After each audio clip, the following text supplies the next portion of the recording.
All right, I'm getting started up. You what? I started it up. Oh, it's compiling shaders. It's going to take forever.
Does yours say compiling shaders too? I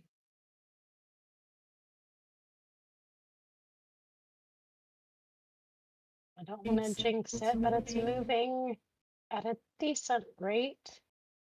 Yeah, it's probably going to take a minute.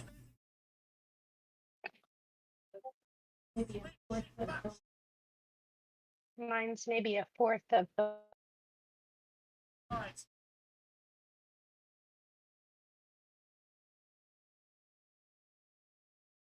About a third of the way done. Boom, boom.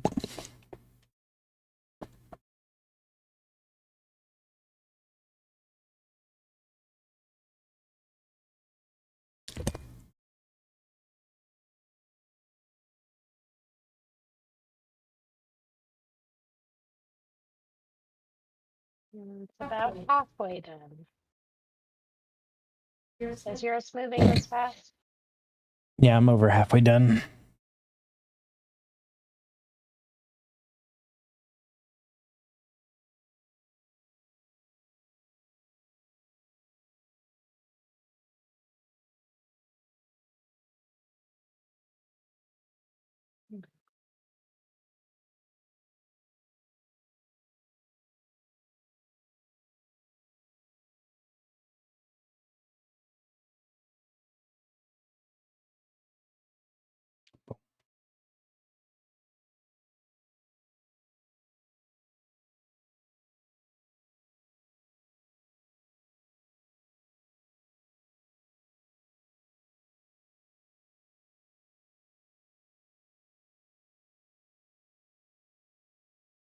Snorkeling with the giveaway entry. I see you, brother.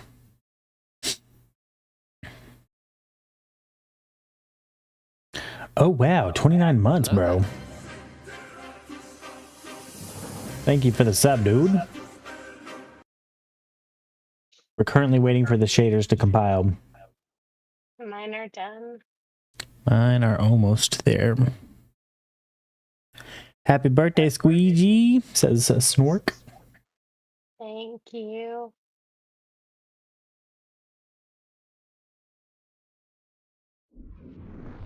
It says EA collects data from your device to develop our products and services. If disabled, EA will only collect your device data we need to provide necessary online services. Do I enable or disable?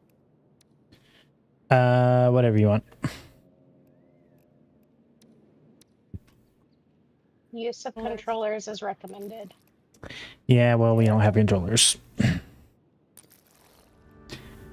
All right, we're gonna play online, host through stream. Do I need to wait for you before I click any of these?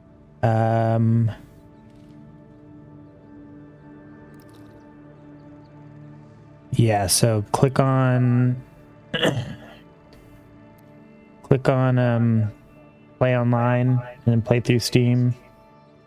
Actually, I can invite you. One second, let me just invite you. I just invited you. You see that?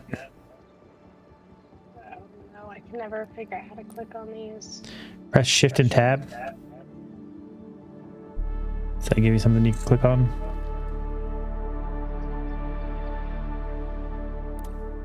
Nice. See you. Okay, I did it. All right, here we go. Start at the beginning of a new game.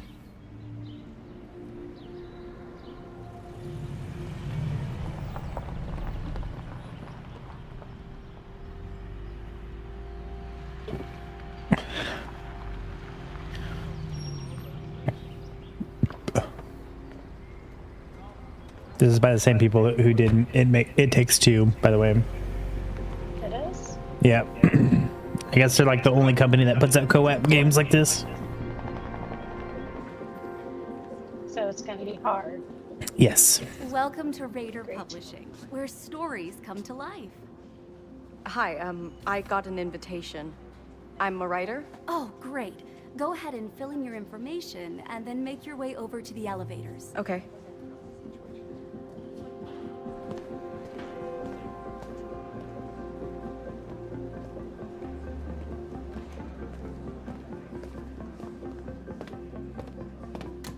Wait, hold the door! That was close. They're gonna scissor. Oh my gosh. Hi. Excuse me? Can I ask you something? Have you been published before? Nope. No, me neither. My parents always say I should quit writing and get a real job, but look at me now. So what's your story about? It's science fiction. Oh, sci-fi. Sci-fi's cool. I write fantasy. Look, I don't mean to be rude and all, That's smut shit. but I really don't do small talk. Oh. How dare Okay. you.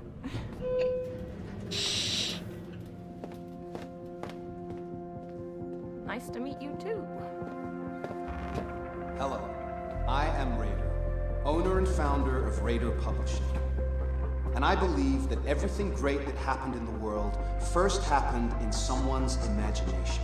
Excuse me, miss. This way, We please. proudly offer Sorry. as participants the opportunity to truly set one's creativity free. Unlike other publishing houses, we're on the verge of releasing a product that will reshape the foundation of the entire industry. Stories have been told and retold pretty much in the same way since Do we get to wear these? Yes, the suits will help us pinpoint and track your synchronization. Track and synchronize what? Mr. Raider will fill you in on the details shortly. Immersive event. Why read or watch a story when you can live it, touch it, feel it? Oh, that would be so cool. My fellow writers, let me introduce the machine. My life's work, the heart of this company. You will all undergo a unique simulation of your story. And during the experience, we will record and store it all, and then package and publish. Welcome to the next chapter of storytelling. Yes. Hi. Hey, I'm Zoe. Sounds amazing. I just wanted to thank you for giving me, us this opportunity to get published. Lord knows it is rough being an unpublished writer these days, am I right? Are you saying that we're gonna be plugged into that machine? Yes, you are. I was told that we were here for a publishing deal. Get paid and that's it. I didn't sign up for a medical procedure. Oh, trust me, this is no medical procedure whatsoever. Just try to relax and You want to be the enjoy- fantasy writer or the sci-fi writer? Right. Sure. Probably the fantasy Then, without writer. further ado, activate the suit. We'll see if we get to choose. This is so cool. Please step onto your assigned platforms to begin your journey.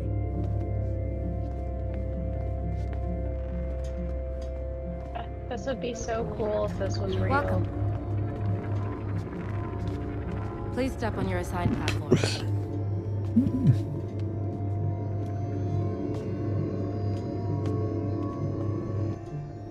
It's time to unleash your full creative potential. Go.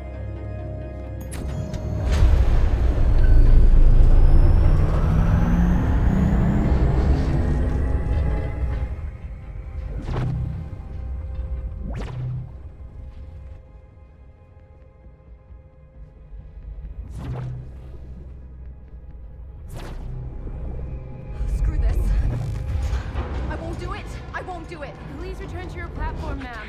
I can't do this. Calm down, return to your platform. I won't do it, okay? We cannot shut this down now. Do you understand? You have to proceed. No. No, I said I'm out. Ma'am, I told you this is perfectly Get off safe. me. No. No, You come with no. me. Listen, it's is time. this? You What can't is shut. No! Oh no! Oh They're gonna no! 69. She's effing up her fantasy stuff. Oh my gosh. All right, I guess it'll be the science fiction.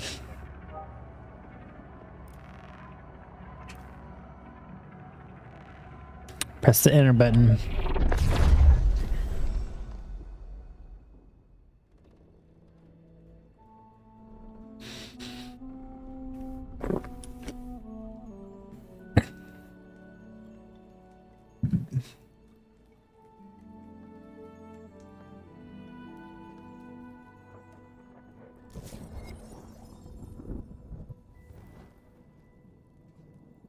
Oh, she better not ruin her world.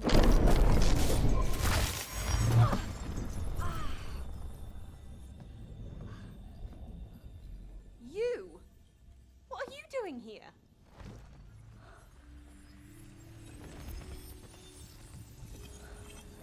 Wait, what? What are you doing in my story? Something bad is going on here. Yeah, like you're ruining my chance to get published. No, listen to me. What was that? Watch where you point those things. There is something this publisher is not telling us. Well, all I can see is that they have given me exactly what I signed up for. You don't understand. We need to get out of here. Not we, you. I need to get published. Just please leave my story. Trust me, that is exactly what I want to do, okay?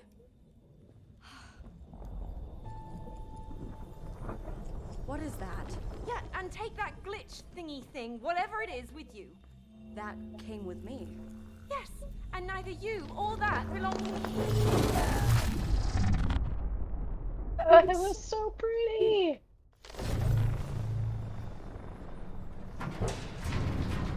Where are we?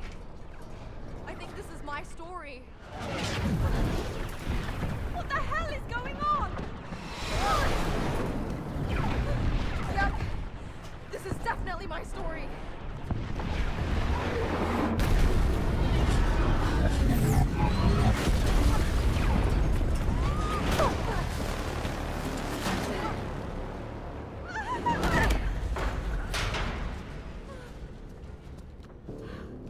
What kind of a crazy story have you written? Listen, I don't want to be here either, okay? I just want to get out. And how do we do that? I don't know. But something tells me we need to find that glitch. Are you sure? No! Okay.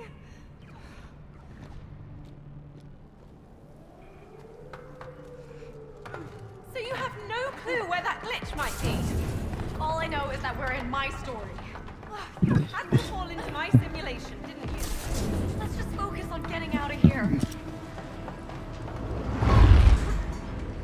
It's really cool that I can see your side of the screen now, so I could like try to help if you need to. Oh no! Where'd you go? I fell down. The platform keeps dropping. Well, wait till it comes back up. There you go.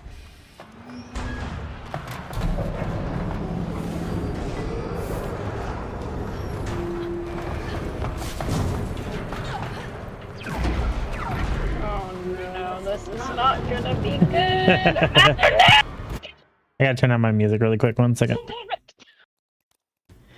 Well, I just died, so. Okay. So it's fine. So it's fine. Okay. Oh, made it. We're good. I want to go back to the fantasy one.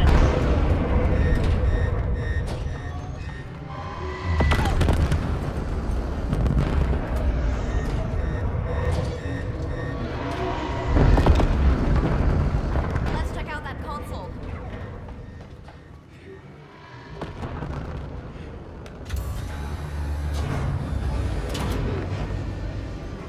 Okay. Can you explain the situation, please? We're freedom fighters, reclaiming our home from galactic invaders. No, not this story. Whoa.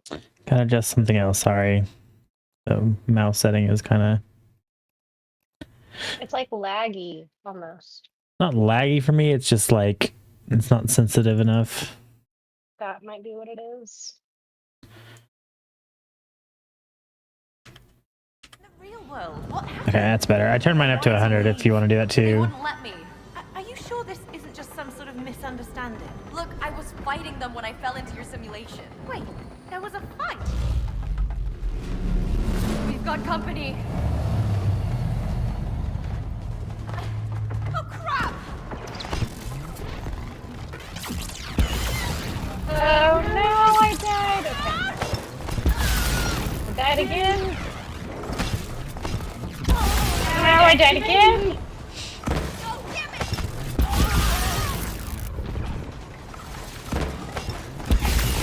Died again. You can double click shift.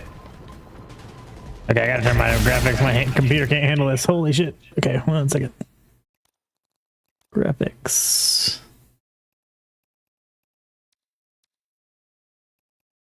Hmm.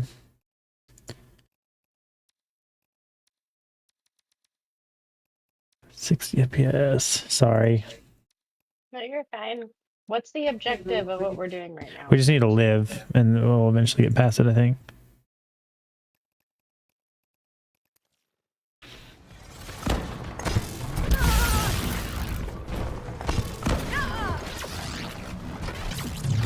Whoa! Look out! Look out! Look out! Go. Let's move. Whoa. Keep it together, Zoe. Just keep it together.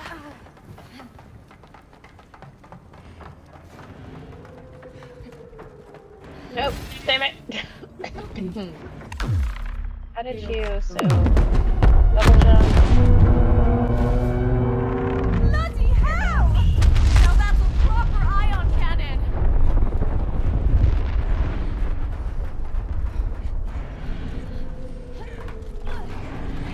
Phew!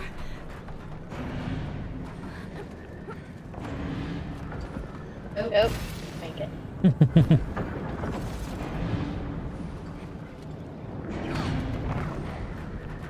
I feel like V is like hard for my thumb to hit it. Yeah, have to get used to it. Don't look down.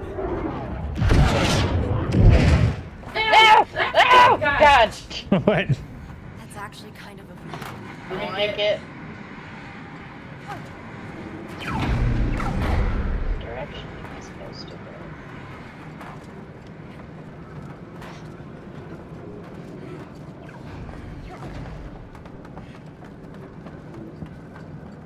Yeah. Whoa! Whoa, okay. There we go. We're still searching for the glitch, right? What else do you think we're doing? Getting lost? Insane? Or both? You tell me. No. The glitch has to be around here somewhere. It has to. Wait, no, wait, no! Hold on! Stop it! Hold on! It's slowing down! You all right? Yeah. No. That's fine. Is there one on your side? No, you just gotta go. Yeah, there you go. You got it. Whoa! Ah! God! Sorry, one more time. Just gotta... Oh my God! Dude, I mean, this is a new game. You gotta turn down some of the sounds. It's loud. Like I'm probably blowing the ears off my viewers. I think you probably need to be on the other side. Maybe you need to go to the other side.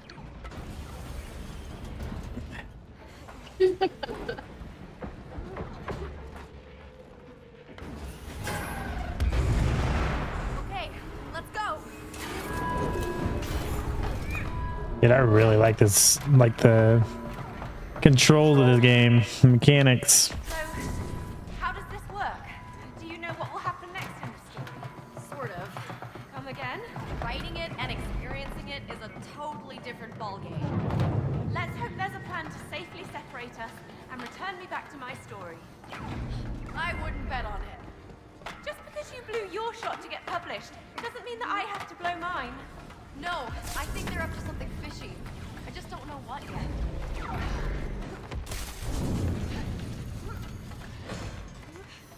You slide down? Yeah, you can. Is that what you're supposed to do? Yeah.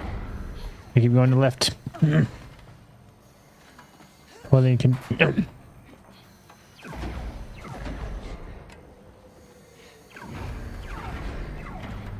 No. Yeah, go down I'm trying. and jump across.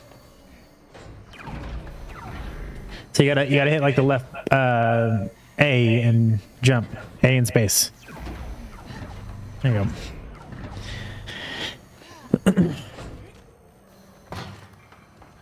We gotta hijack the ship.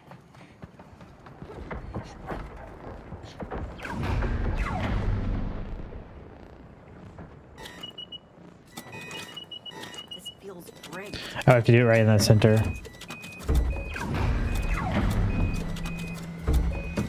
we have takeoff. Holy. This is mental.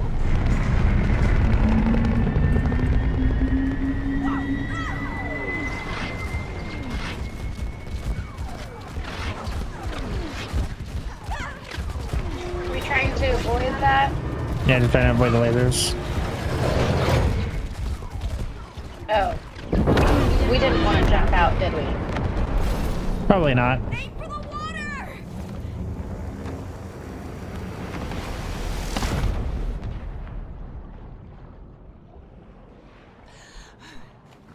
Are we wanting to go down? Think so. Don't know where we're gonna want to go. Looks like there's some stuff here.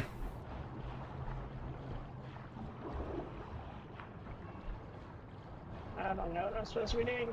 Come through the vent over here. You can see that little purple arrow where I am. So go underwater.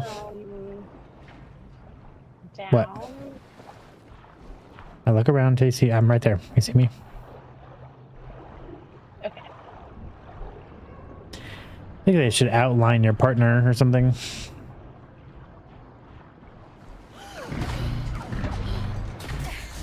Still no sign of the witch.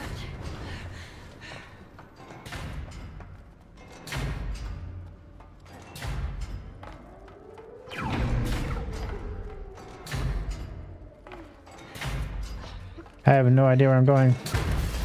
There's a little hook up there at that one. Oh no.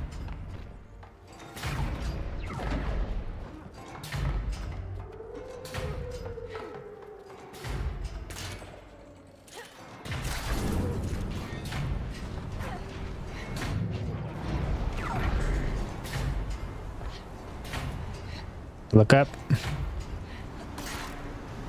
Jump. Oh. Ah, no! Okay. Keep cool as a camel! That's not an actual saying.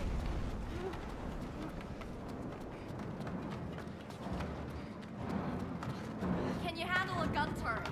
Is that a common question you ask people? Or any weapons for that matter? Nope. I had a slingshot when I was a kid. All right.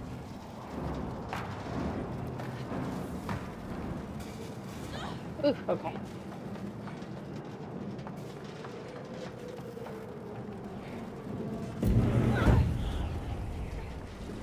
That's our ship! Get it! What? It's our only way out of here!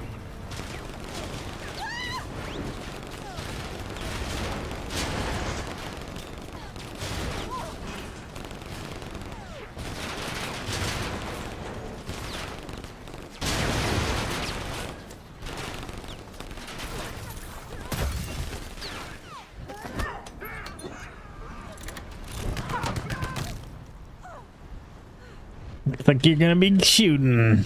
Oh gosh.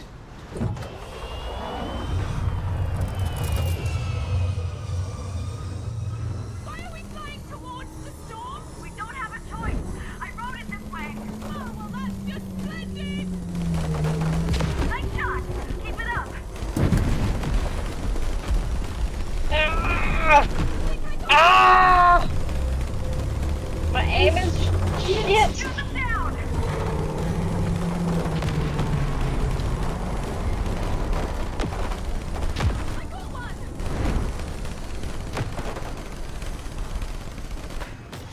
What?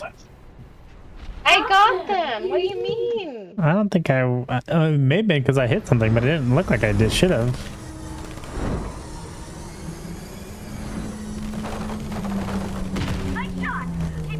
Got that one faster.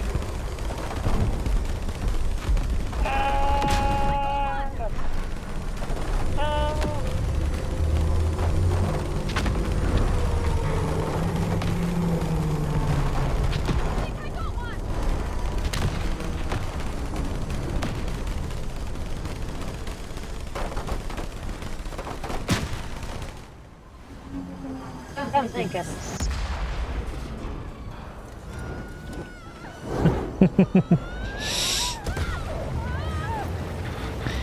Wonder if your fantasy game was this intense. My fantasy game would have had us on dragons, so... It's the glitch! Go to the fantasy world! Oh! Okay. Thank the Lord. Okay, we're safe. Doubt it. Wait,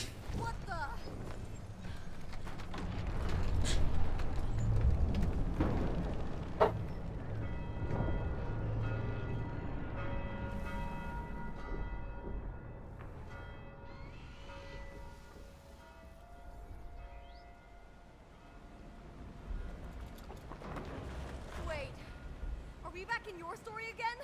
Yeah, but it's not the same one as earlier.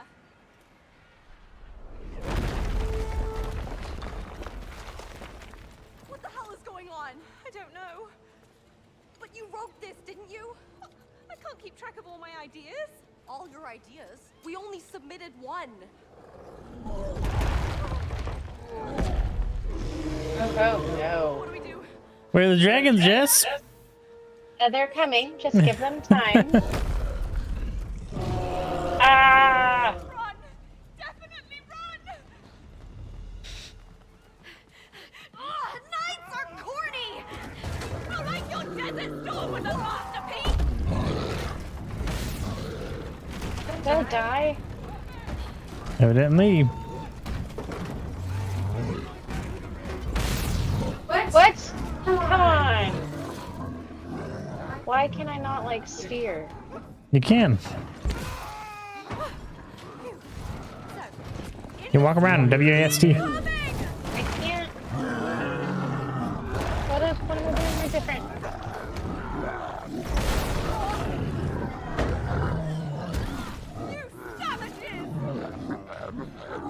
Run! Why do you keep stop running? You I gotta hold forgot down. my buttons. WASD. Alright. What? WASD.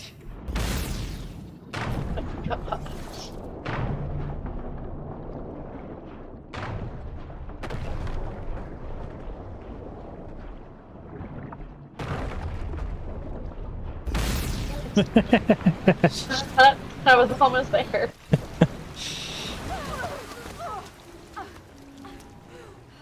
I get better when we each have our own screen, though. There we go. Okay, that's what it was. I couldn't. You were probably looking at my character, maybe. Thinking it was yours or something. You wrote it! Don't forget who created this mess when you crashed into my simulation!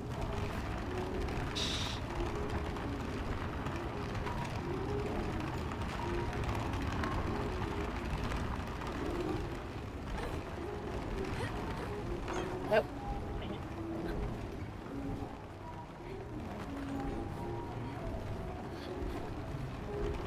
How are we supposed to climb? I don't know. Oh, there we go.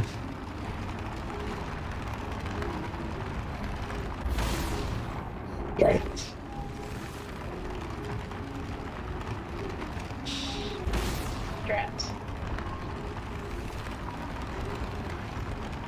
You can dash while you're on it. Drat.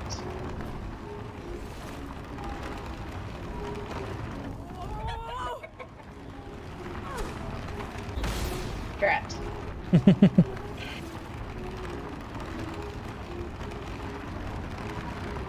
Ah, drat! I didn't see the second one. Drat. Keep it family friendly. Drat! God damn it!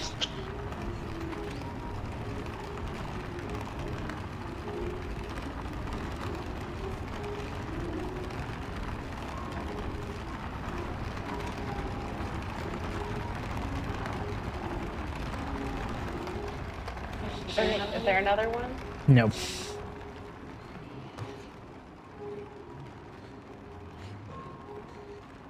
Like, uh-huh.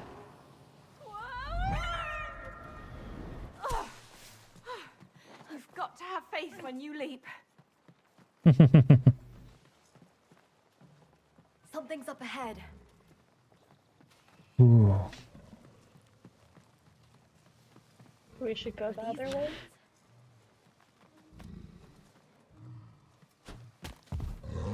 Go the other way. Oh, I think we gotta help each other out. Okay, 1 second. You stay there. Throw it whenever. Alright. Now, when I throw, you gotta go, okay? So start running now. Oh, whoops. Alright, I'm gonna throw and then you gotta run as soon as he looks away. Here we go. 1, 2, 3. Nice.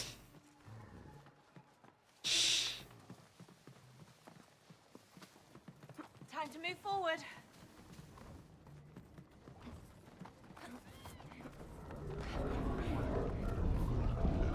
Oh my god. What the fuck is... Oh my... What are you doing? Oh. A lot of... Excuse me. Oh my god!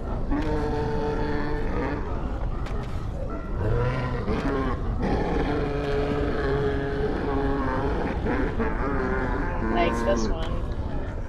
Don't like this. No! Oh god. That was wild. What is wrong with these guys? Well, plundering gets them excited. Push. I was. How do we know that wasn't you? So I'm holding on to the W button. There's a lot of freaking ogres. But how are we supposed to reach it?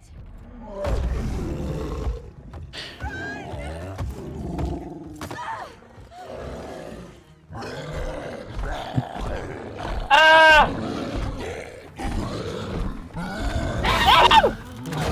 Oh, dang it. I hit the wrong one. I go back. Oh no.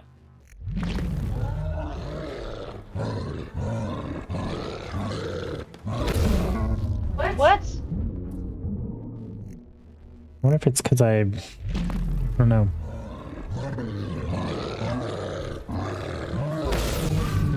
What was that? I don't know. Maybe we both have to live.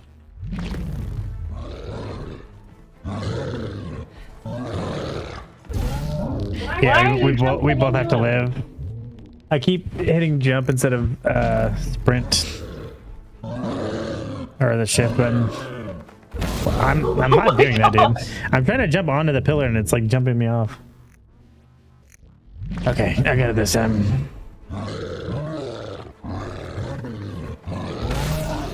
Why did I die? What the heck?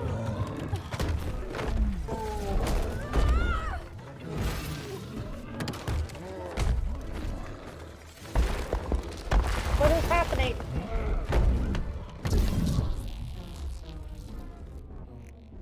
Oh my gosh. Why did I die? The ogre hit you.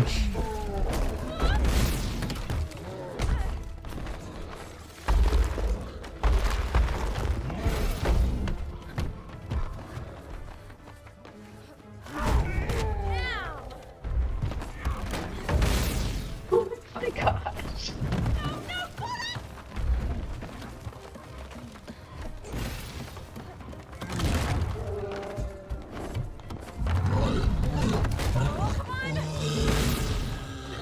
Put me down right in the...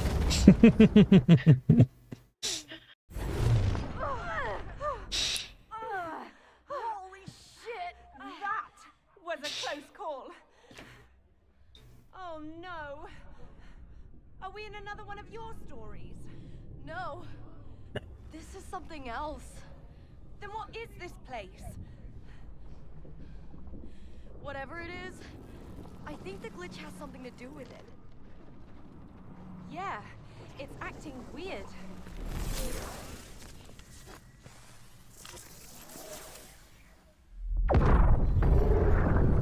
Whoa! What is going on? Glitch pussy. Glitchessy. Can you hear that? Oh my It gosh. must be coming from...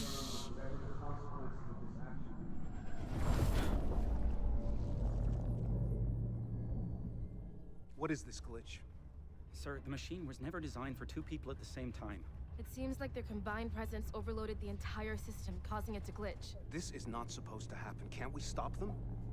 We don't know yet, but we need to find a solution before the machine takes damage. Damn it. What's the status of the other participants? All stable. The machine is fully operational and is successfully extracting all of their ideas. Except these 2. Okay, let's fix this. I don't want to hear problems, I want solutions. Go! Extracting all of their ideas. I was doing perfectly fine until you came along. But they're trying to steal all of our ideas, not just the ones that we submitted. Oh no. Oh, what about my publishing deal? Don't you get it? There is no publishing deal. We need to get out of here. But how? How do we get out? Is that even possible? Not sure. But they seem to get real worried about those glitches. I mean, look what it did. If we find more of them, I believe it might crash the whole system and we can break free. Whoa, hang on. So you want to go through more of your crazy stories? My crazy stories? Do you think I'm excited about meeting your stupid giants again? Actually, they were not giants. They were trolls. Whatever. It's either glitch hunting or we let them steal everything. You're right. Are all your stories sci-fi? Yeah. So? I figured. You know, I really don't understand how one can enjoy sci-fi. It's just so... depressing. Like I'm a fan of fantasy. It is by far the most overrated and pretentious genre. Rude. Yeah. Great. No. I'm Zoe, by the way. Mio.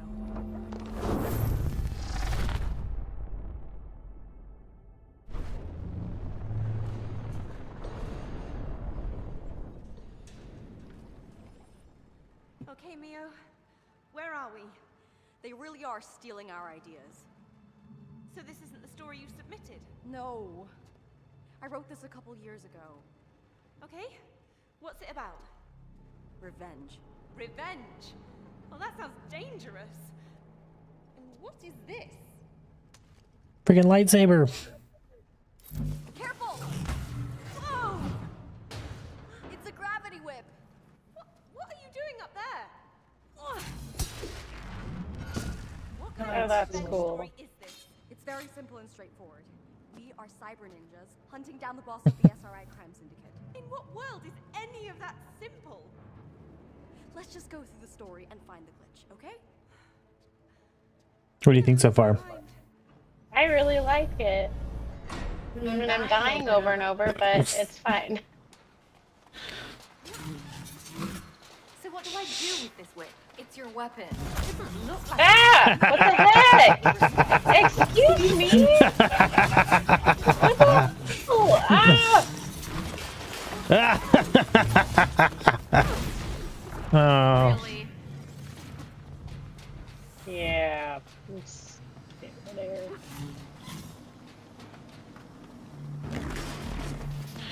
Wait, that's an attack. Oh, you were able to get that part open, so now it's my turn.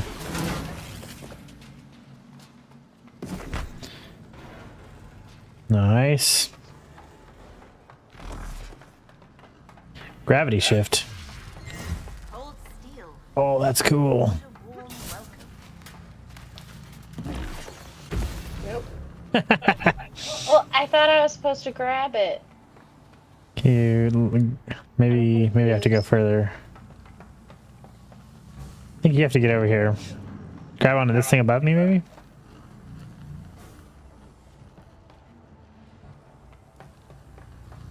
Oh, there's that thing right there in the middle. I don't think I can reach it. You can. That green dot. I made it. I think you got to do something for me. Nice. Oh. Can I bring it over? Jesus Christ. You said to bring it over.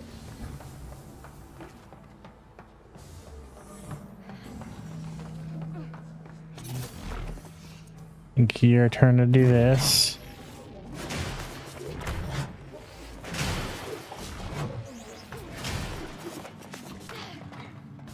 Care to elaborate on this story? What? Locate the boss, take her down, get out. When you say take her down, what are you suggesting? Wall run. Assassination. Oh dear.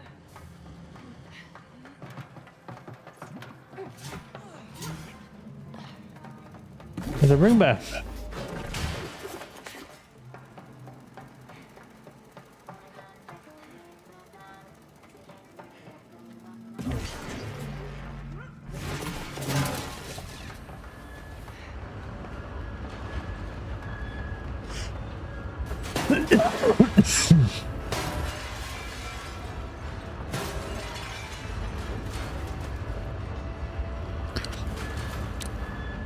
Can't do anything?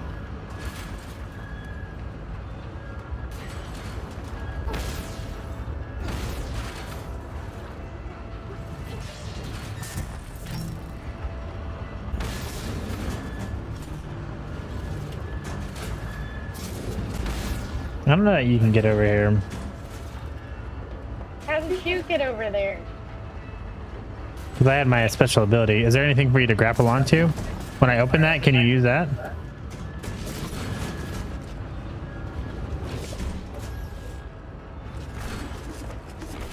Throw it into this thing that I'm opening. Those things that are falling. Throw it in there. By the way, what exactly are we avenging? The fall of society. Well, that sounds dramatic, but pretty vague. Can you open that door? Being bled dry by the crime syndicate corruption. And we're here to assassinate things straight. That's the gist.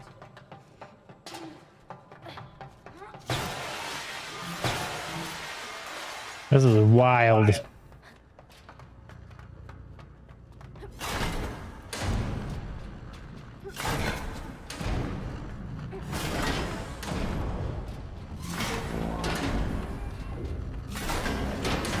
that helping you at all? No? You're supposed to do them so that I can run across them, so come do it again. I didn't realize that until it was too late. Hurry! Hurry! Oh, I didn't realize it squished you. Alright, I got it now. Ready? Yep.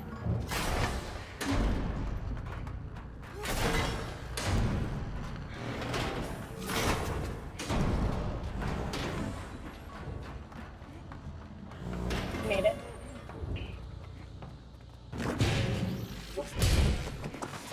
This gravity shift situation won't spiral out of control, will it? Yeah, about that. Because I get bad motion sickness. You'll be alright.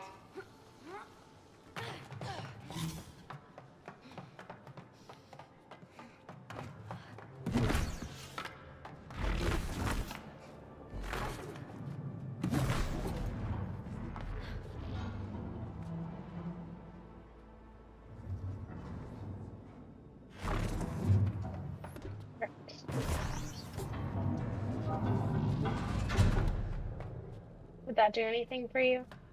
It did. I don't know how I'm supposed to do anything about it. Ah, there's a gravity shifter up here. Thank God, dude. Tripping me out being on the ceiling. I do it the other way. All the way the other way.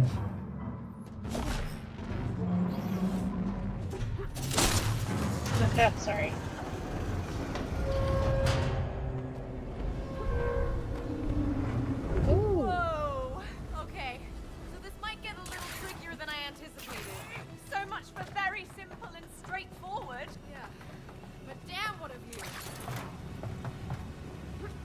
Oh no! Oh no! Oh no! Dead.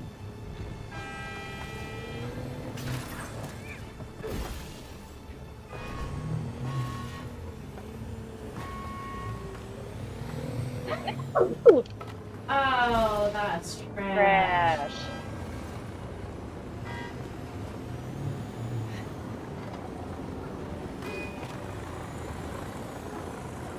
So, how do you think this simulation works? What do you mean? Well, considering that Raider wants to extract all of our ideas, does this mean we'll go through all of them? Not sure. But as long as the glitch keeps messing with the machine, I'm ready for whatever. Agreed.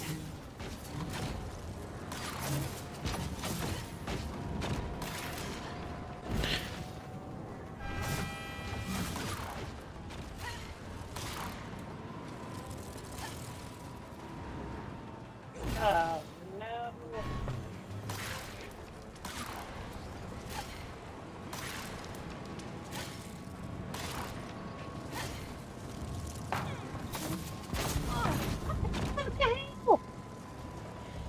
But you need to go stand over on this little thing over here, I think.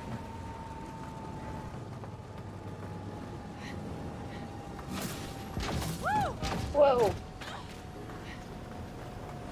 Hey, don't leave me behind. Oh, right. Oh, sorry. What do you think I'm trying to hit? Maybe the thing behind me? The pink thing? I don't think that'll work. Or maybe you just put it out in the middle so I can walk on top of it. Can you push it? I basically just throw it. I can't.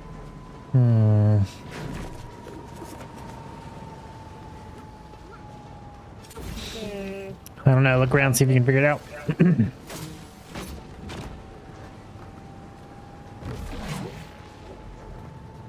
Oh. Oh, you need to throw it out that window. On that car over there.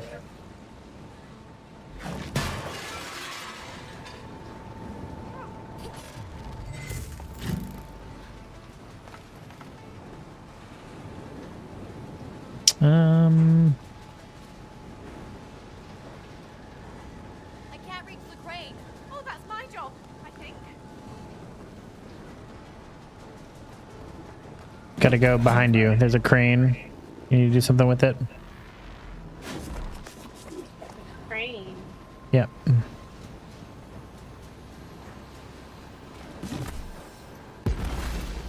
Oh. Gotta stay off the track. I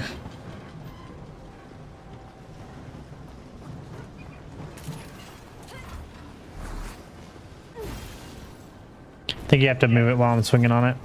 Still swinging here, Zoe.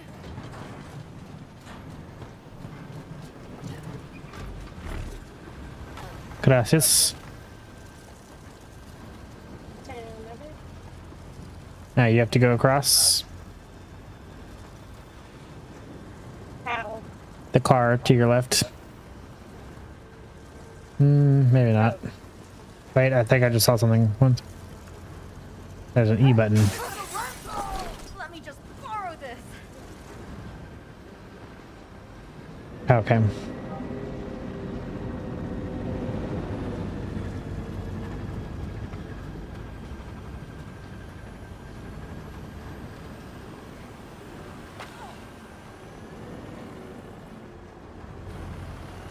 Are you able to reach it?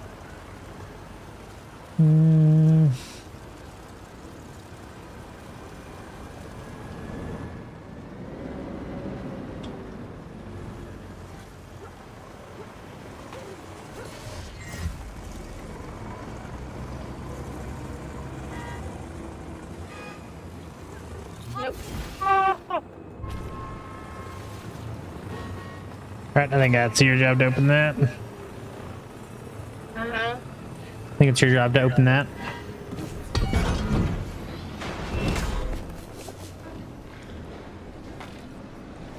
Ew. Wow. It seems like a you Smells like task. my gym bag in here. Where the hell do you work out? I usually go for a swim. It's good for your joints. I'm pretty sure you can stop these things with your power. Like anything that's green is you, and then anything that's pink is me.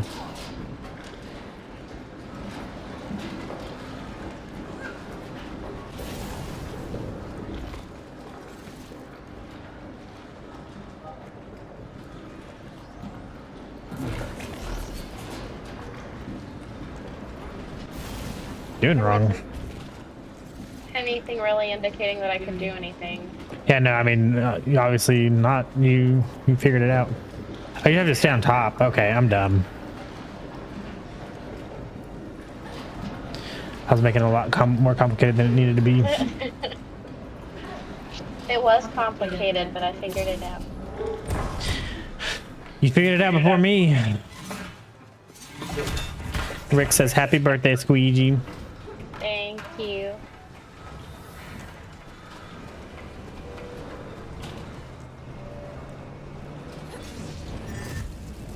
What the heck is this? Yeah, you have to pull that open. I don't know. Oh. I don't think I'm supposed to be right here. Nope.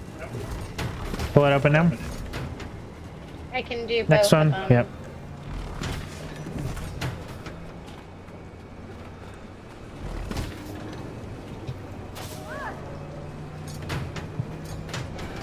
You're good to go.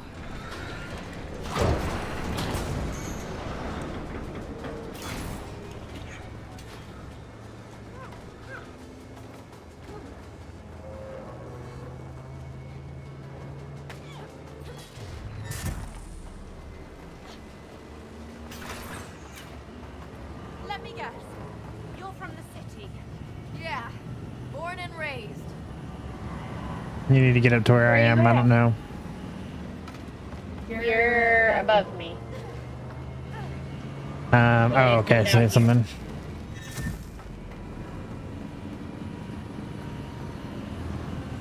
Open that. Oop. Oh. Why would anyone want to live in the city? It's so loud and dirty. The countryside would bore me to death. And the light pollution? It dims all the stars at night. Stars are overrated.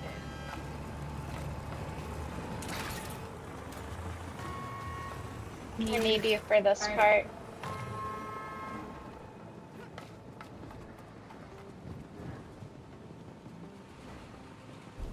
Come on! It won't budge. Step back. Ooh. Stop. Hands above your heads. Just follow my lead. We're gonna fight our way through this. I've never been in a fight before. What were you expecting? We're cyber ninjas. Suspect is in debt with the SRI. Lethal force is authorized. Lethal force!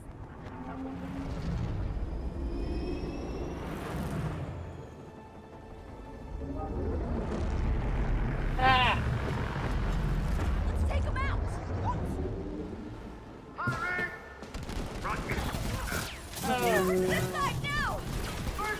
What? Taste my blade! Sayonara!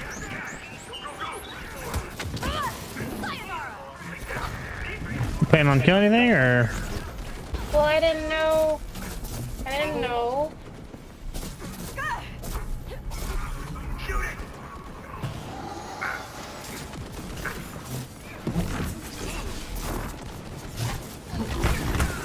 Oh God!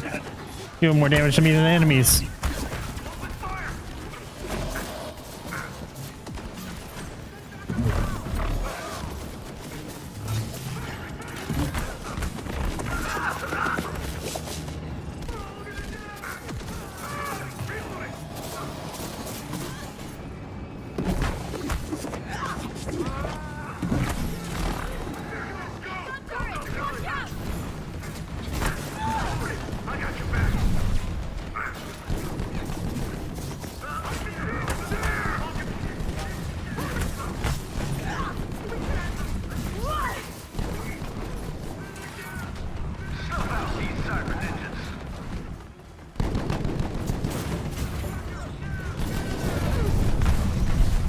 think I can open that to throw, give you stuff to throw. I think you have to take these things, throw them at that ship. You need to take these barrels that I'm opening and throw them at the ship.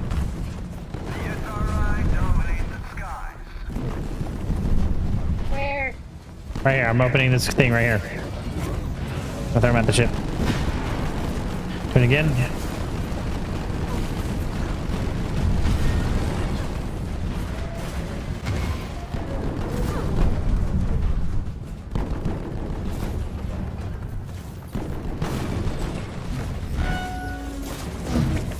I missed, I'm sorry. Stop adding me.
Complaining. Come on, let's progress the story. Mio? What is that? It's not a part of my story, that's for sure. It doesn't look like a glitch. No. More like a portal or something. Ooh, I wonder where it goes. We should avoid the risk of getting even more lost in here. But couldn't it be worth exploring? Who knows, we might find some answers. Or it might be a trap. Or something useful.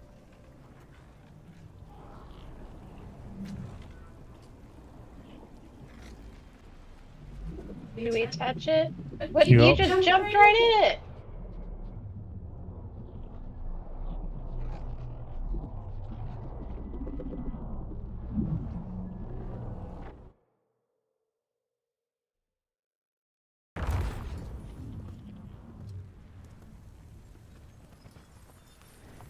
Fascinating.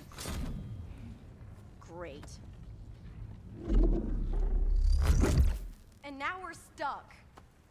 They weren't kidding when they said extracting all of their ideas. So we're back in one of your stories again?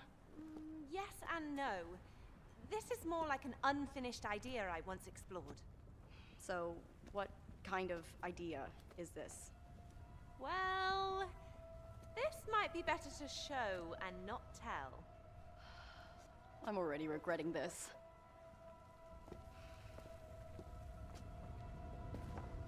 So, Raider isn't just stealing all of our stories, but our unfinished ideas as well. Yeah, this is bad.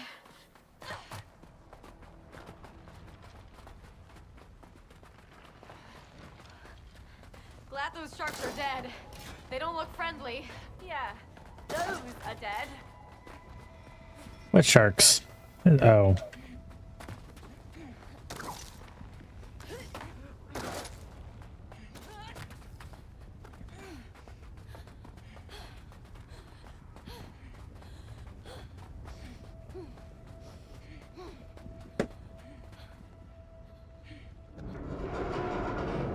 Now, let's traverse the sands of time. Literally. Literally! Whoa! Yep, these ones are alive. And hungry. We're safe on the rocks. Hurry up, hurry up! Yeah, I think this is where that video I sent you. No! Okay.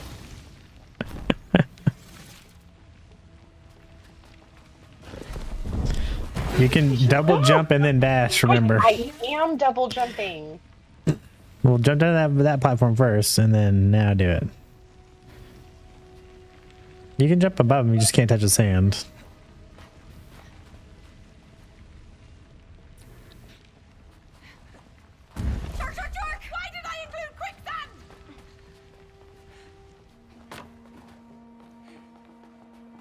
Shit! Oh. It's distracted. Go! I'm out of beats, Zoe! Okay, so I do that while you jump across over there. Unless you want to do this part. Where am I supposed to go? One of us has to travel across the sand while the other one distracts the shark. So you have to distract the shark. Oh, okay. Ready. Yep. Damn it! Get out of the sun! Oh, no! So you gotta hit it in the middle every time. I'm all out of thumbs! Go! Okay. Ah, That's okay. We can do this time. I got it. ready? Yep.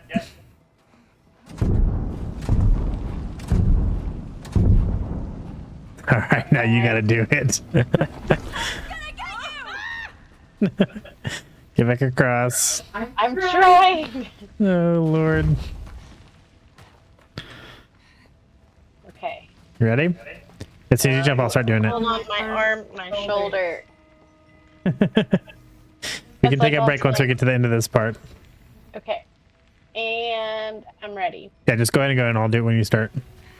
Watch it, Zoe! Uh-oh! No more juice! Better hurry! Okay. You Now I ready? do it again while you go. Yep. Wait. Just let it go back up. Trying to think of which way I need to go. I think I go across. Okay, yeah, just go when you're ready. Go.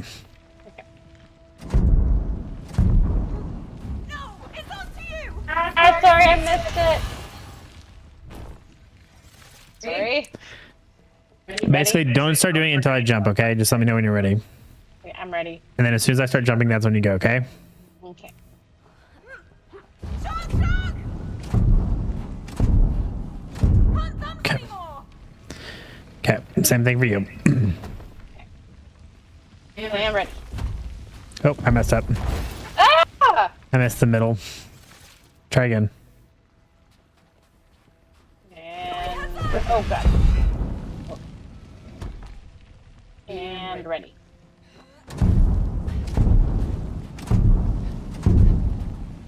Get on. I tried. Start with a double jump thing. Double jump dash. Just Ready. let me know right when you're about to go so I can just be ready. Okay, hold on.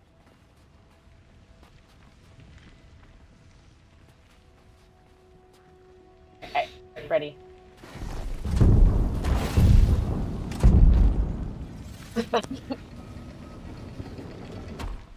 Alright, try again. And ready. Watch it, Zoe! You gotta start with a double jump dash. Oh, dash. The dash is Shift. left. Yeah. Shift. Okay, ready. Zoe, watch out!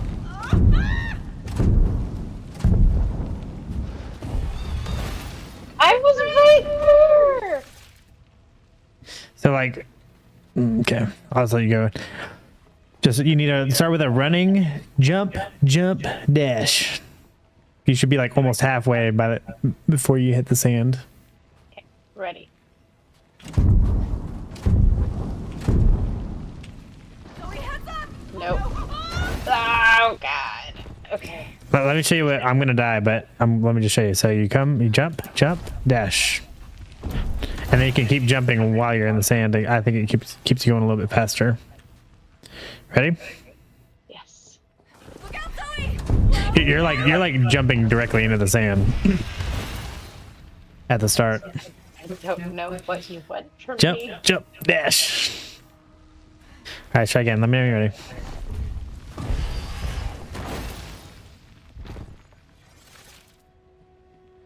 Ready.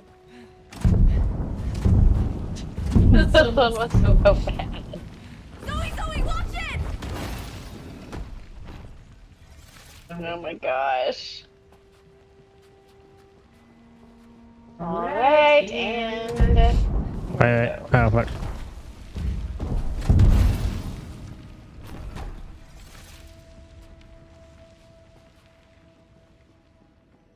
go. Jump, jump. Okay, ready, here we go. Look out, Zoe! You gotta keep jumping the entire way. You keep just letting yourself walk.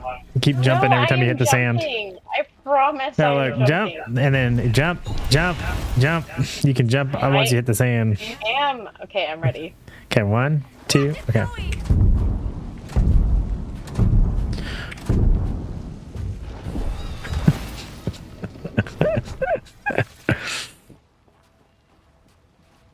Okay. You ready? Ready? 1. Go.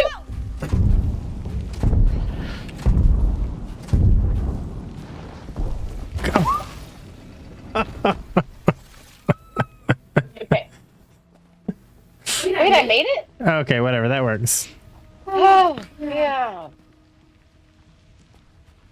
Zoe, watch out! Whoa, whoa! Can we get some F's in chat? You keep just walking off the platforms into the sand. I am You gotta double jump. I am double jumping. You're walking off the rock before you jump. Oh my god. That was a double freaking jump. Lord. This is why we didn't finish It Takes Two. Yep.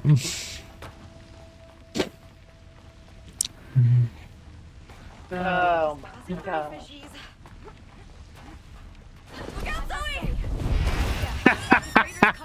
Can I get some S in chat for Squeegee Boys? Stop it. Every time she dies.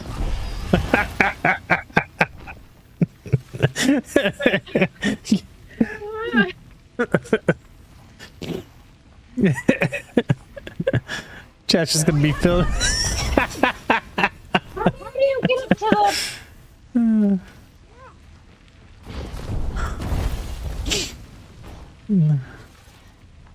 Jump, jump, dash. You're not double jumping.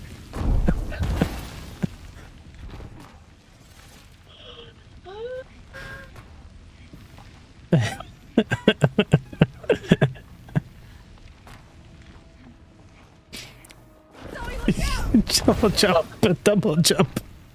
Okay, it gave you pity. Okay. What'd you do?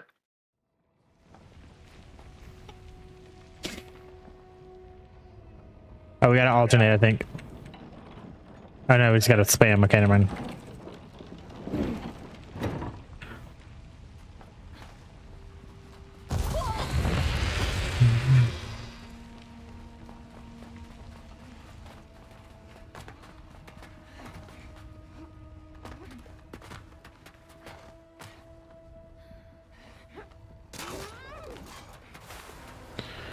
What the hell is that?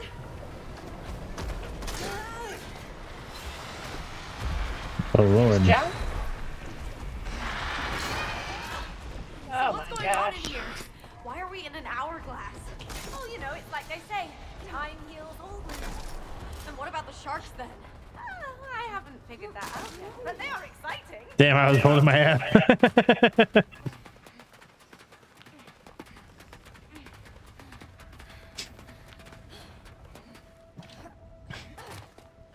What's happening? Oh. This looks like a boss room. Oh no.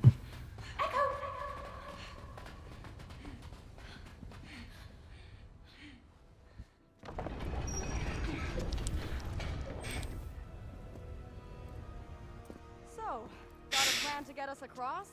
Yeah. Jump! Oh, like Dune. Na na na na na na na. Crazy awesome! Oh. I don't know! Oh.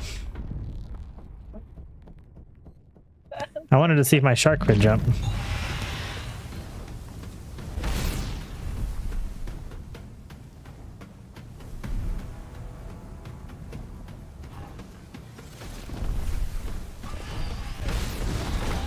Gosh, freaking dang it.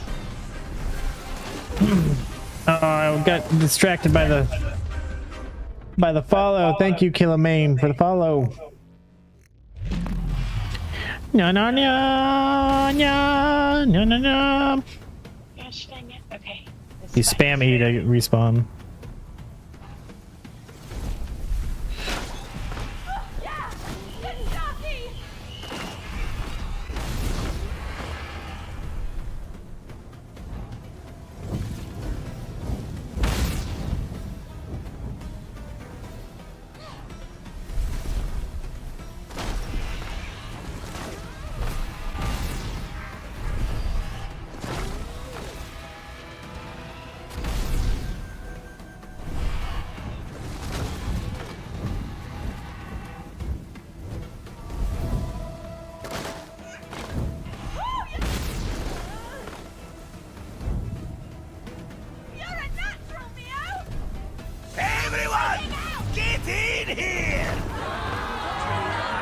staying with the fun raid. Appreciate you, dude. Do you play World of Warcraft or do you play this? Oh shit. Everyone, get in here! Thank you for the raid, dude. Welcome on in, everybody.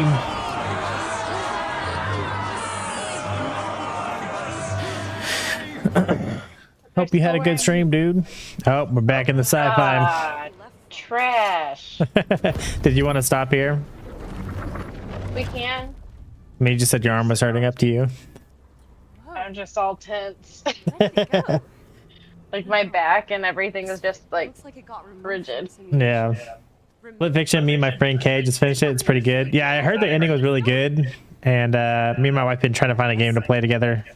I mostly play World of Warcraft, but this has been really fun so far. Yeah, dude, Split Fiction is dope. We can stop. I feel like here would be a good stopping point if you have WoW to play. Yeah, we can stop here for now. Unfortunately, let's make sure I'm guessing it saves. Okay, yeah, we'll stop there.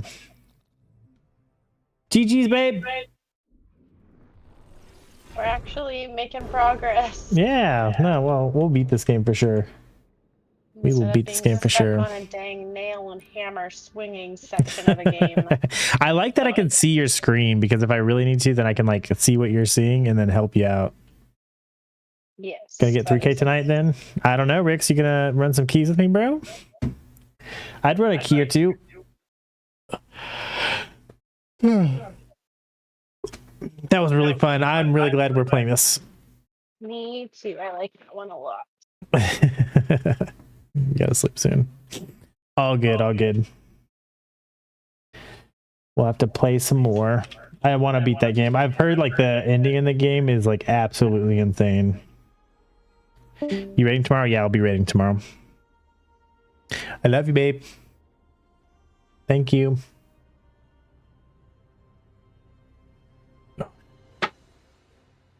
What up, Reflex? You want to run some arenas? Dude, I don't know what to do in WoW anymore, man. I need the tuning to come in tomorrow. Boom, boom.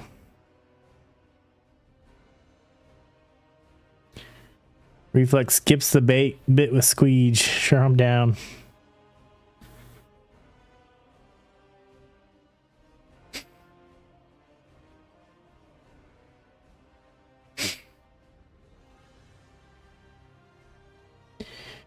He was here. He's hanging out. He's just watching.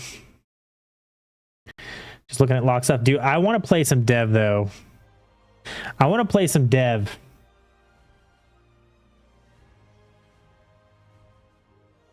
Just like I was on your friends list. Tunes in just as soon as she leaves. Title? Yeah, I guess we could change the title, huh? Now that we're done. We got it now, bud. WoW. Warcraft. And chill. I don't know. Dude, Split Fiction was so cool, man. I actually really like Split Fiction. Dude, Nanner. You ready to heal some dev threes?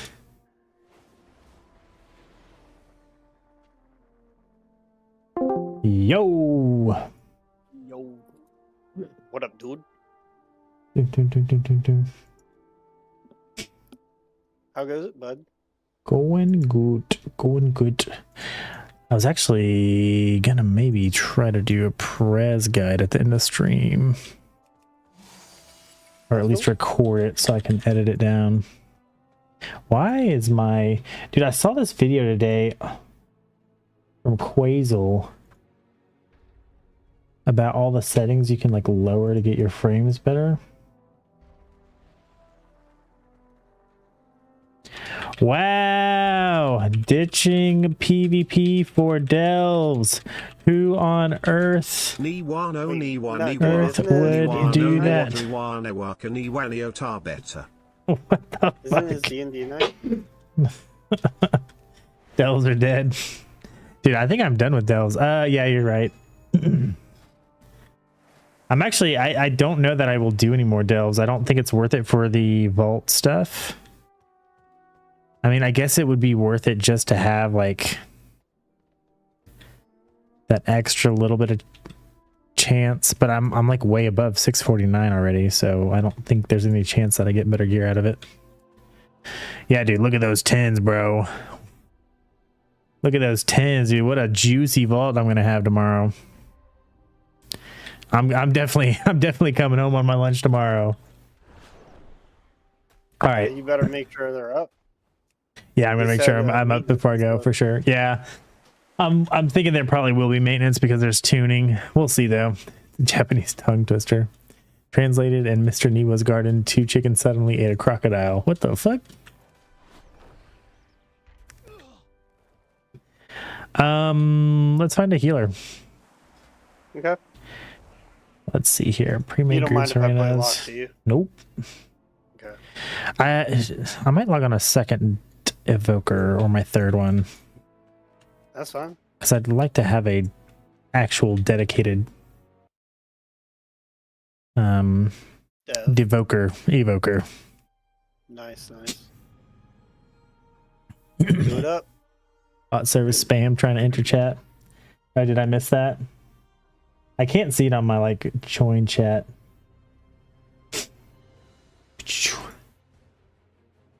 I appreciate you, Rix. I appreciate you, dude.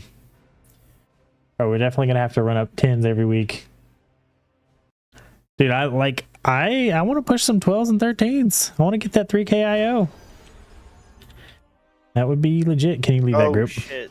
Dude, I have to join this shuffle. I'm Oh, sorry. you're good. You're good. I've been sitting in a queue for like 20 minutes. For sure, you got to do it, man. I might just see if I can get into a shuffle really quick. You probably can.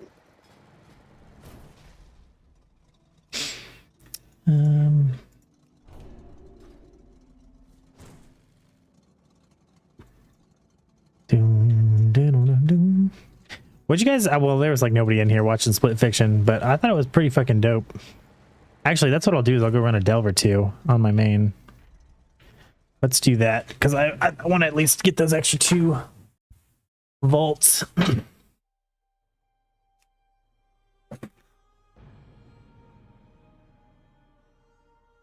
Did Nanner tell you his news?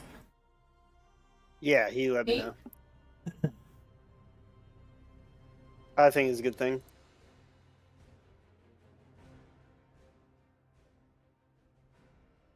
Okay, cool. Reload. Nanner's pregnant. Nah, he's he's been going through a class crisis just like all of us have done for 4 years. And I think today he just settled on being a complete Druid main. Do I have any keys? I have 1 key, so I'm gonna go do 1 delve on a level 9.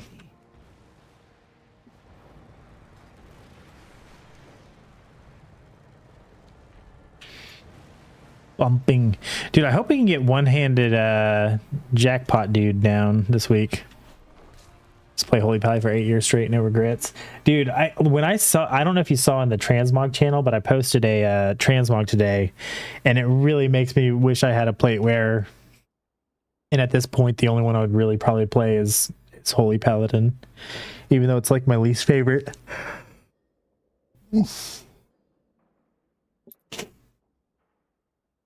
Yeah, in my Transmog channel in my Discord. It was like a Twitter post. Do you want me to drop a channel while you're in that shuffle? No, you're good. Okay. Talk your ear off if you're trying to concentrate. Yeah, dude, fucking look at this transmog. Oh my god. That thing is juicy. If you click on the post too, you can see the front and back. He uses like the Venthyr back and it looks so good. Oh. It's fucking sick, dude. I see some valuable resources in the area. Get ready to grab them. Do we have a... Is there not a freaking Delva here? Where are all the bountiful delves? Need to let off some steam? I hear there's someone nearby who's itching. Fucking port, please.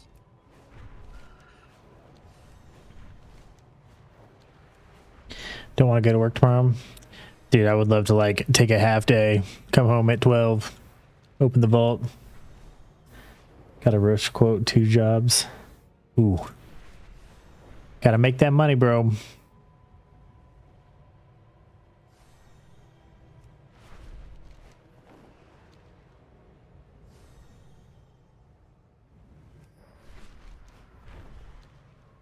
I need to do something really quick to see if I can do it.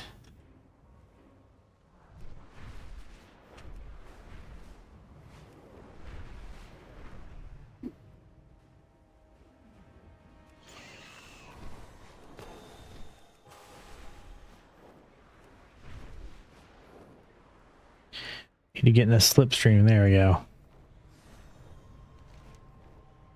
There's 2 bountiful delves in this zone.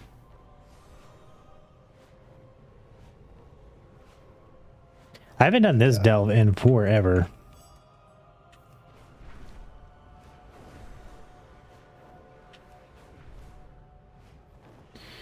Alright, bear with me for a minute, guys. Gotta see if I can do something here.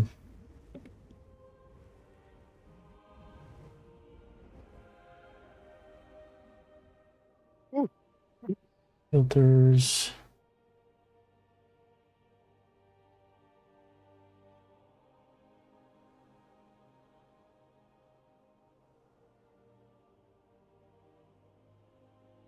There we go. I need this for my guide.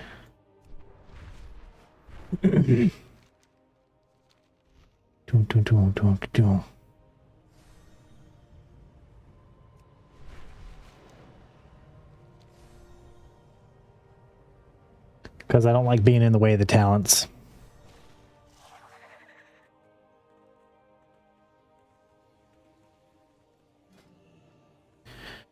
All right.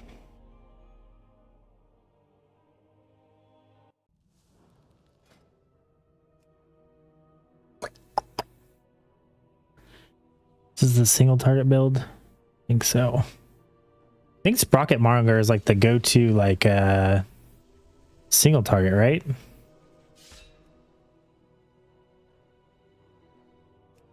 All right, and then make sure we're in our PvE gear. Dude, I can't tell you how many times I've gotten to the end of a delve and then realized I was in my PvP gear. And I was like, Jesus Christ, that made everything way more intense than it needed to be.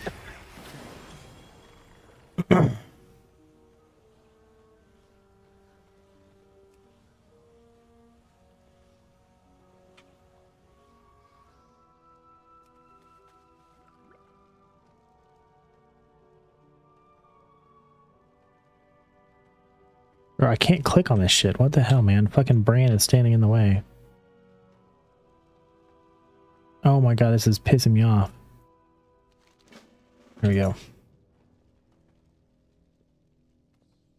Bro, what the? I can legitimately not click on this guy.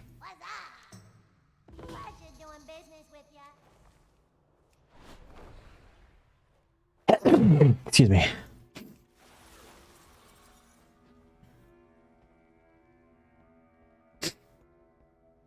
It shoots me across the thing. There's treasure close by.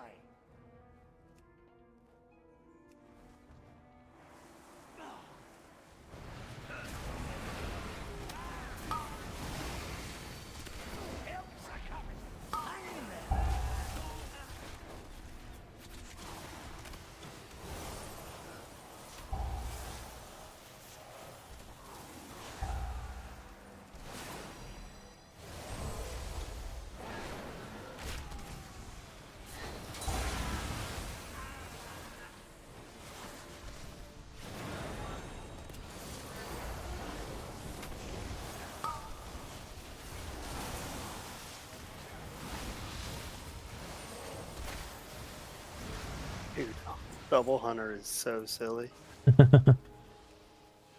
This is a warlock. Sounds like ass.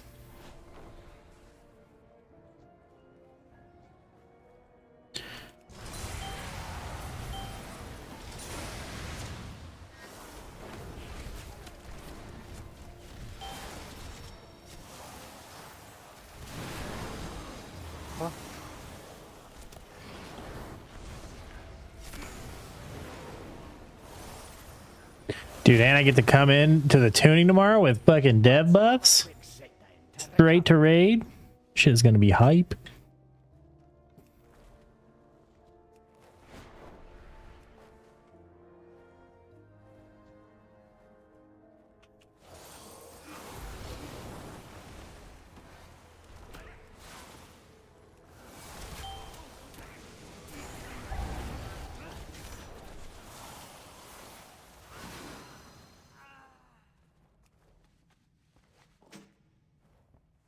Dude, I really do not like this delve. Dude, this warrior's having a bad time chasing marksmanship hunters across the map. It's unfortunate for him. What up, King Sweet? Or Sway? King Sway? King Sway Lee? Oh shit. Sorry, I got bad eyes. How you doing, man?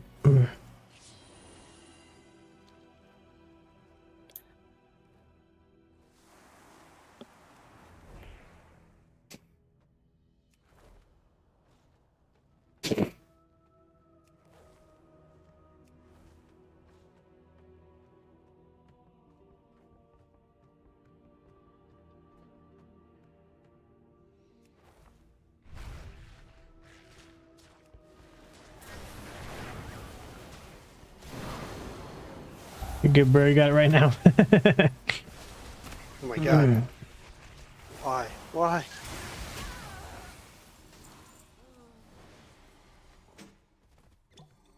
Here's your take of the spoils.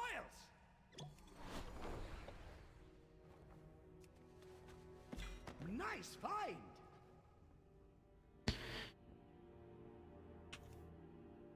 Nice.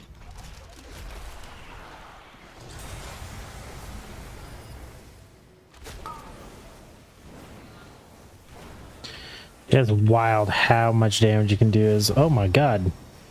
Also wild how much damage you can take. What I was gonna say is how much damage you can do is Flame Shaver. So in this cookout video, I had to come check you out. Hey, appreciate it, dude. Yeah, it's kind of wild to be on their channel when I've watched them for like 5 years now. Thank you for breaking down the archetype. Yeah, that wasn't me, actually. I actually don't even know too much about that. I mean, I get it. Like, a little bit, but that was all them.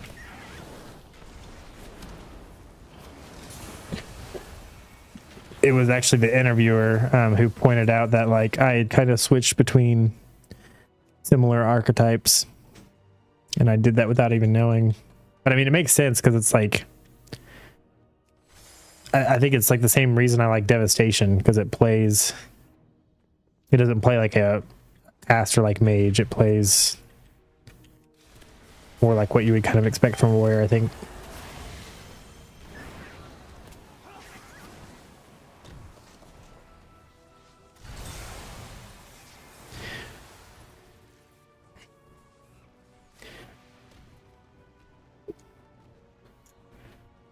Underpins bodyguard.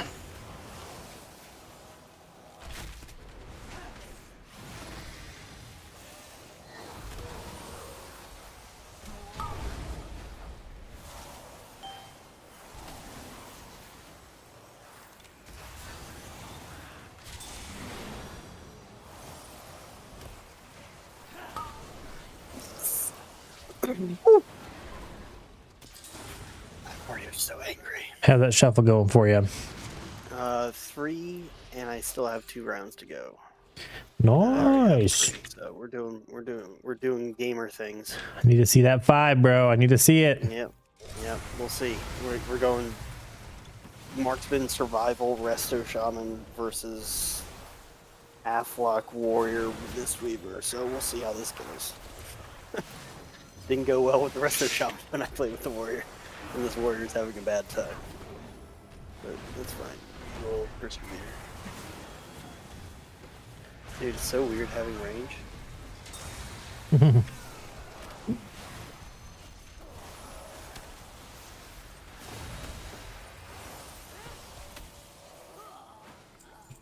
Did I shut down my fucking chat thing again? I hate when I do this. Oh, motherfucker. No. Take a wee rest.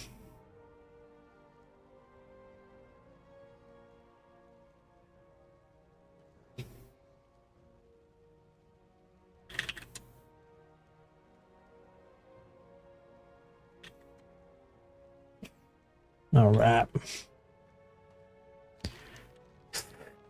Okay, where's the guy I need to kill here? He's like way across the map. Of course he is.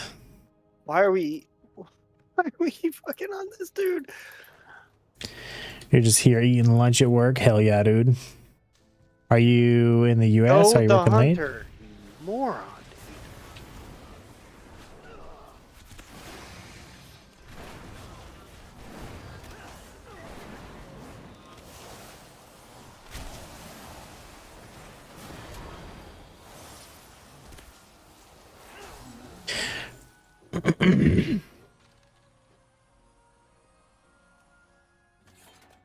How far can I go with this thing? Okay. Look around. There's treasure here.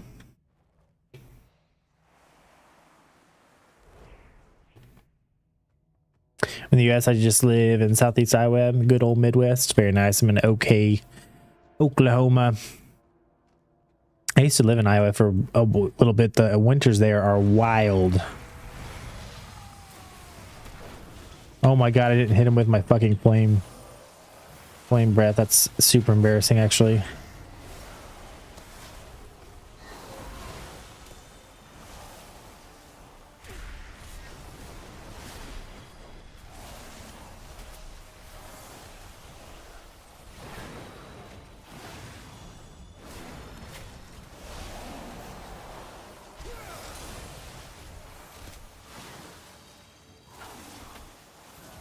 I do so much damage. Is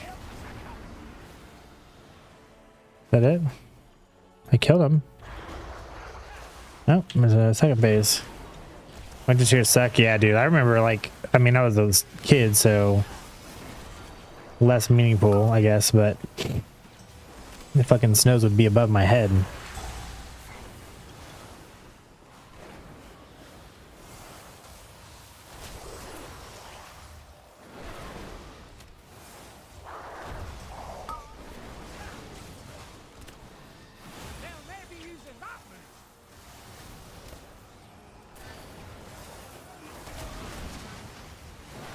Why?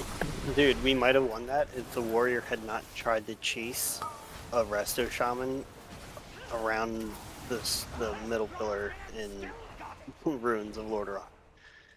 Instead, just go on a hunter. Just freaking go on a hunter, dude.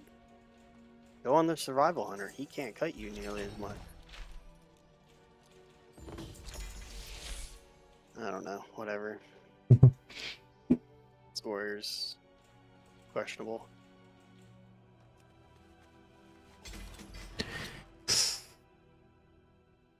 Oh, nice. I got the Mechasaur Easy Build Kit rank 4. That shit goes hard.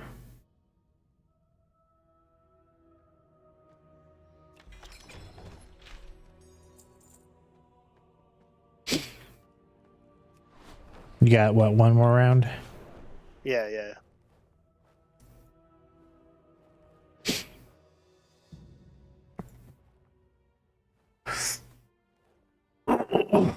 I gotta be honest, I don't think I have enough time to even get in a group for 3s worth it tonight. That's fine. I understand. Probably just gonna do one more delve and then try to record this video. I think I said I had a quest to do 5 delves this week. Did I see that right? Oh God. Is that worth doing? You know what? I think I'm just going to get into it now. I need to edit some things on this spreadsheet here real quick.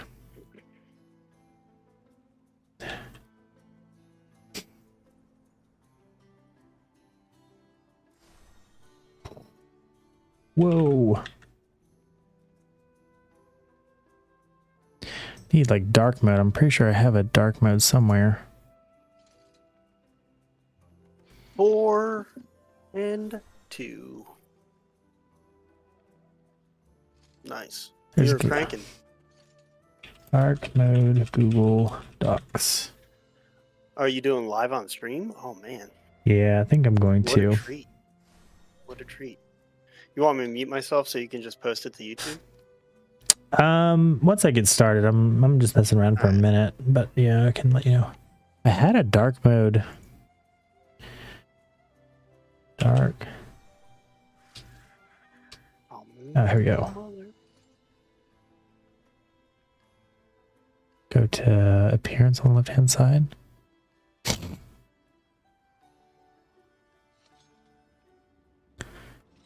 No. Oh no, man, that feels so bad. Dark mode. Dude, that moment when you realize you've done 2 full shuffles and you forgot to pick up the quest. No. Unfortunate. Oh, let's queue it back up. Let's run it back.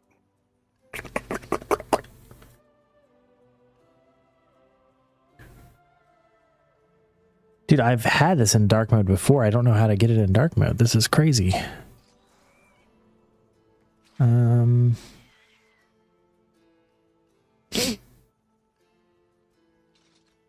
me reload this page and see if it puts it in dark mode. Okay, it doesn't. I don't want to like flashbang you guys this entire time. What are the tunings that we're getting tomorrow? I want to include that in the guide. Wowhead.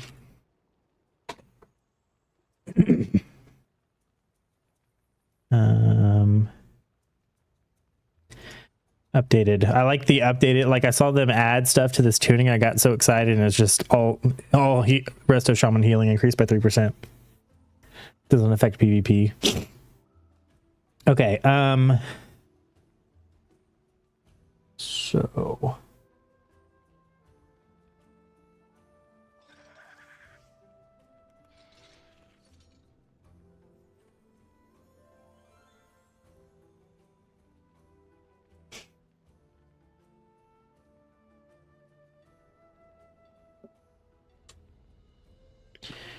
We got all healing increased by 5%. Spirit bloom healing increased by 20.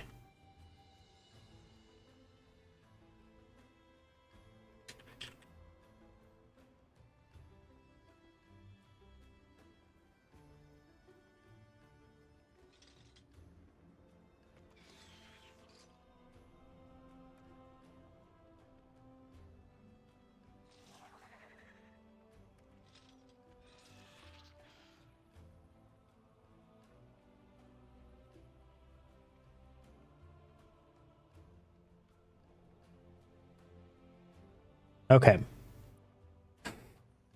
I feel like this is probably just going to be a practice run, and I'll probably record it separately.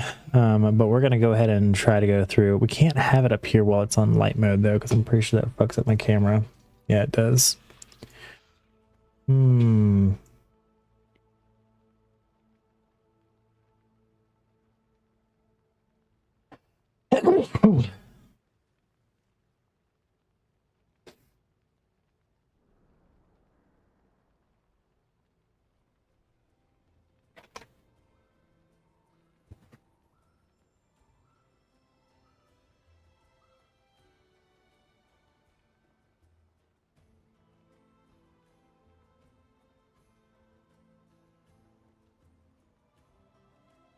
Well, this is happening. Guild name changes will retire from the shop and cost 200,000 gold. That seems fine.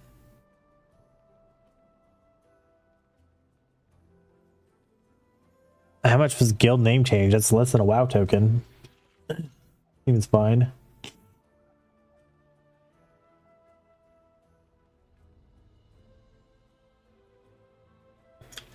All right.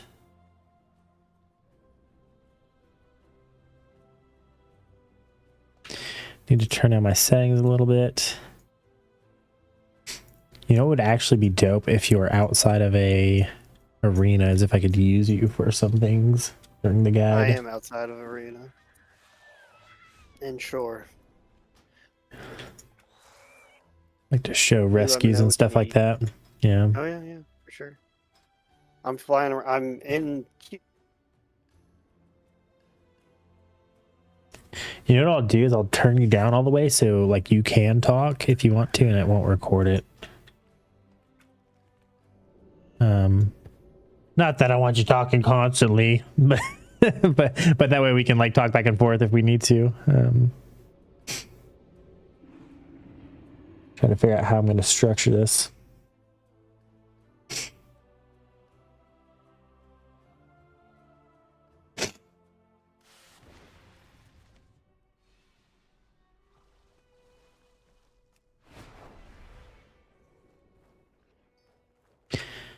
Turn down my graphics so I can get more than 15 frames in Dornagal, hopefully. All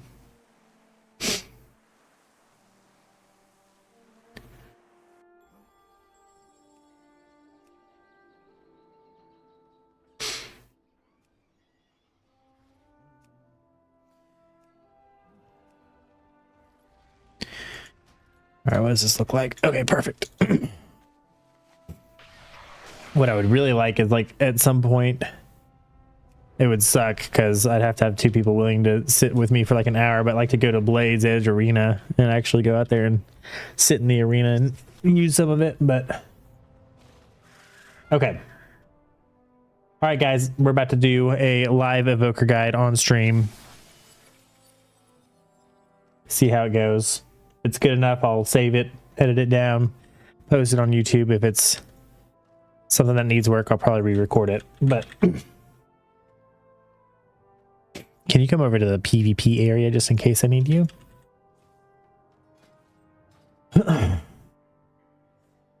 Yeah. I need like a new... Okay, that'll work.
Still on dark mode, bro.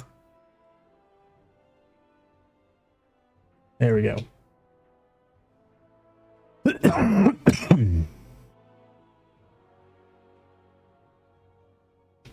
All right, I think this actually will work here.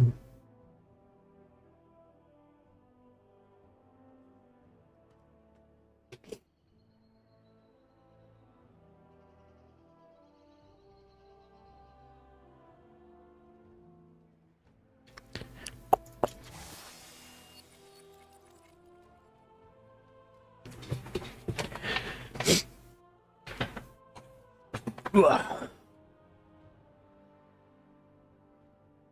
right, what's up, guys? Today we are going to be going over Preservation Evoker in Season 2 of The War Within.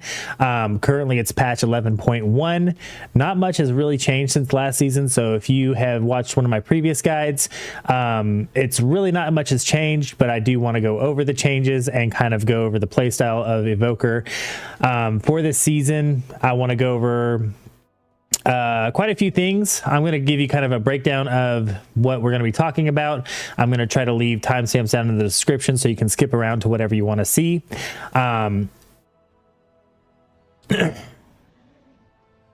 But yeah, we're going to start off with going over our general specialization. I'm not going to go into detail about every single talent. We'll talk about those as we talk about our abilities later. We're going to go over the hero talent tree in a pretty good amount of detail. Let me go ahead and switch to preservation now that I'm saying that. Who just joined? Okay. I'm doing a live guide on stream, so if you guys want to chit chat, I can drop channel or drop. Okay, cool.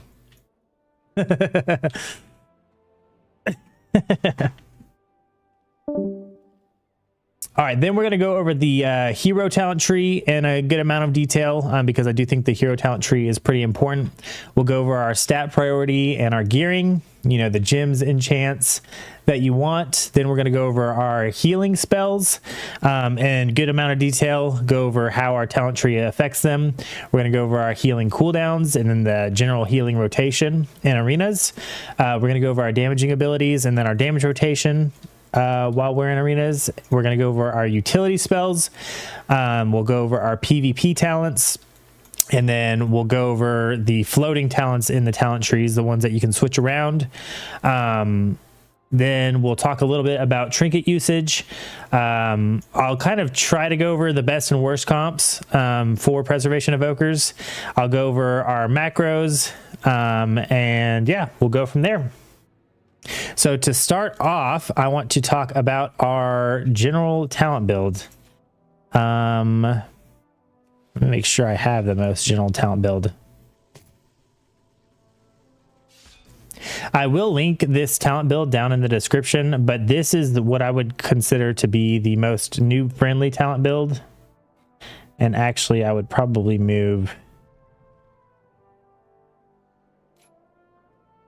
I don't know.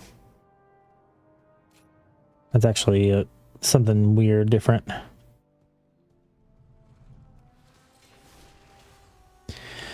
It's crazy because like I've switched so much things around now that I got to make sure everything's in the right place.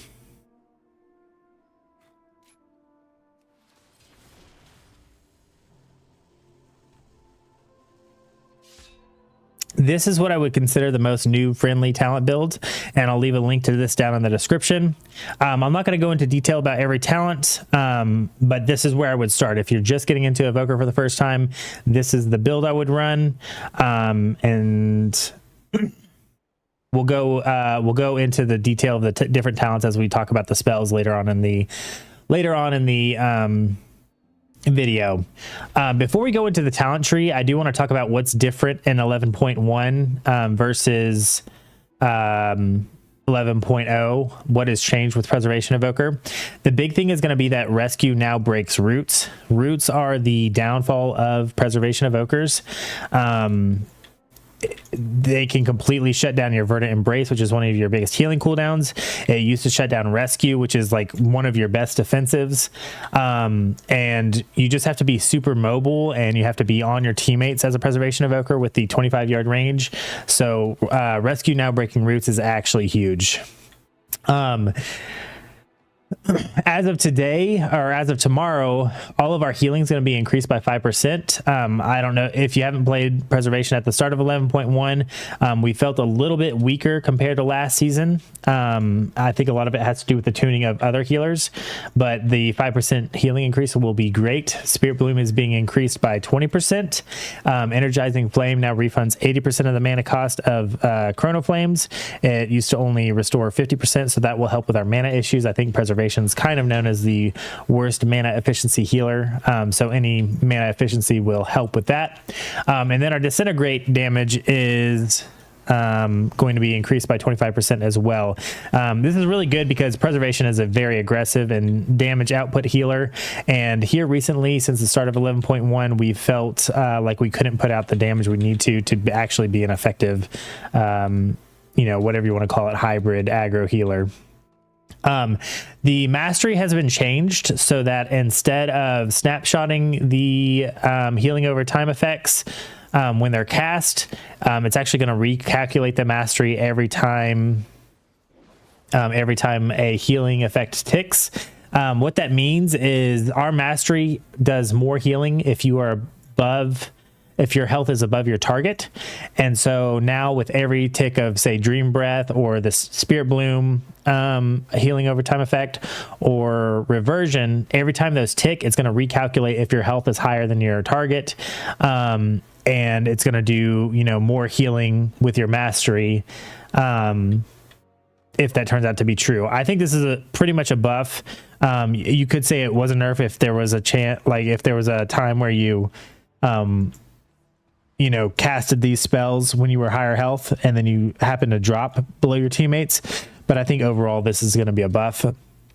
The big CC changes in 11.1 are actually one of the things that affected evokers the most.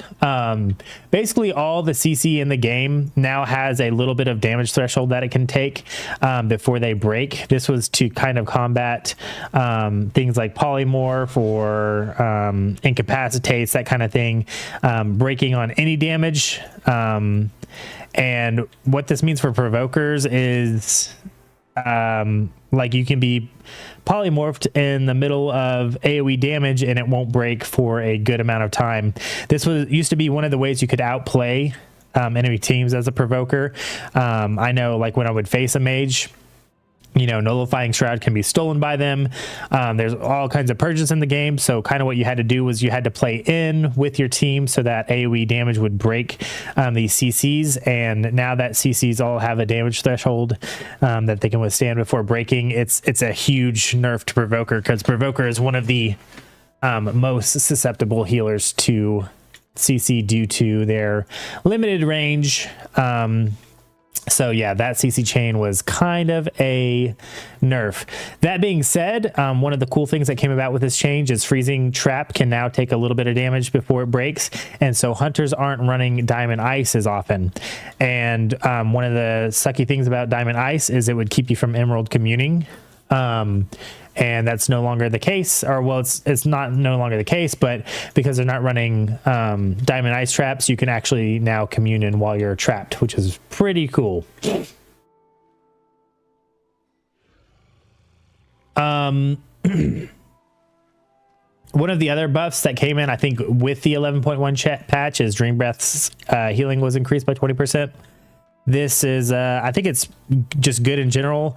I've tried running the talents to give Dream Breath extra healing, and I know people have some people have done it successfully. I'm not really a huge fan of that talent, but it does, any extra healing is a good thing. There were several buffs to the Flame Shaper tree, but I honestly I haven't even ever tried it or played it really. It's just never seemed even close to as good as the Chrono Warden tree for Preservation Evoker. You get a bunch of haste, cooldown reduction, all kinds of other things in the Chrono Warden tree that just make it feel too good. The last thing is going to be the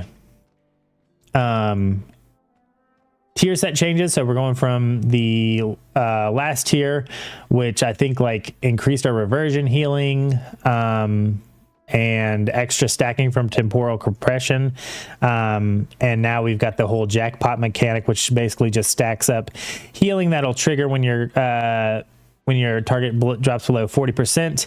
And then the big part of the Preservation Evoker tier set is that Verdant Embrace is going to be reduced by 2 seconds. The cooldown of Verdant Embrace is going to be reduced by 2 seconds, which is actually insane. And it's always going to trigger Jackpot as well.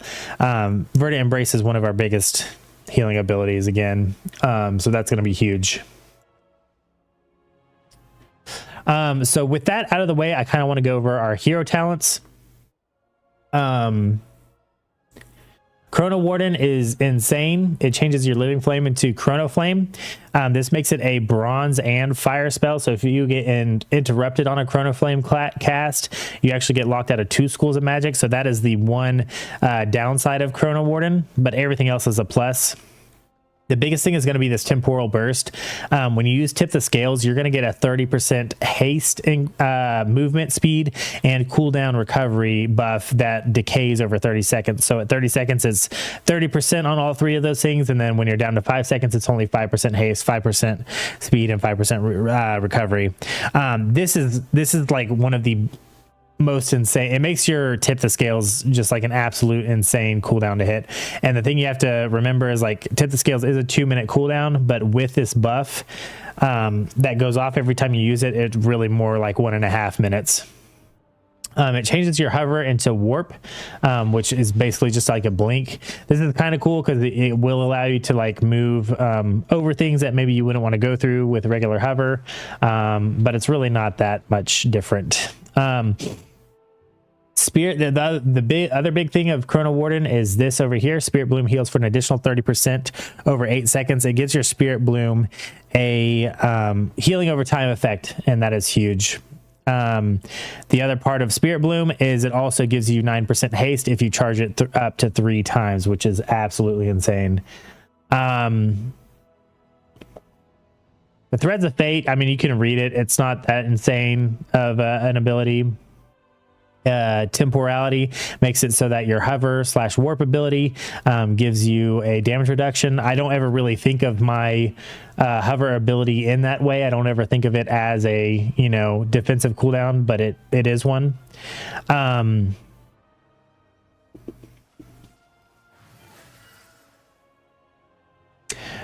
This one here, time convergence, it makes it so that non-defensive abilities with a 45-second or longer cooldown now grant 5% intellect for 15 seconds. This is used mostly in conjunction with stuff like Overawe and Time Spiral or stuff like this. If you're a new provoker, I wouldn't worry about this too much, but we'll go into this in a little bit more detail later. This one's actually really cool. It kind of reads wonky for what it does, but really what it does is it just reduces the cooldown of all your empowered spells by 6 seconds.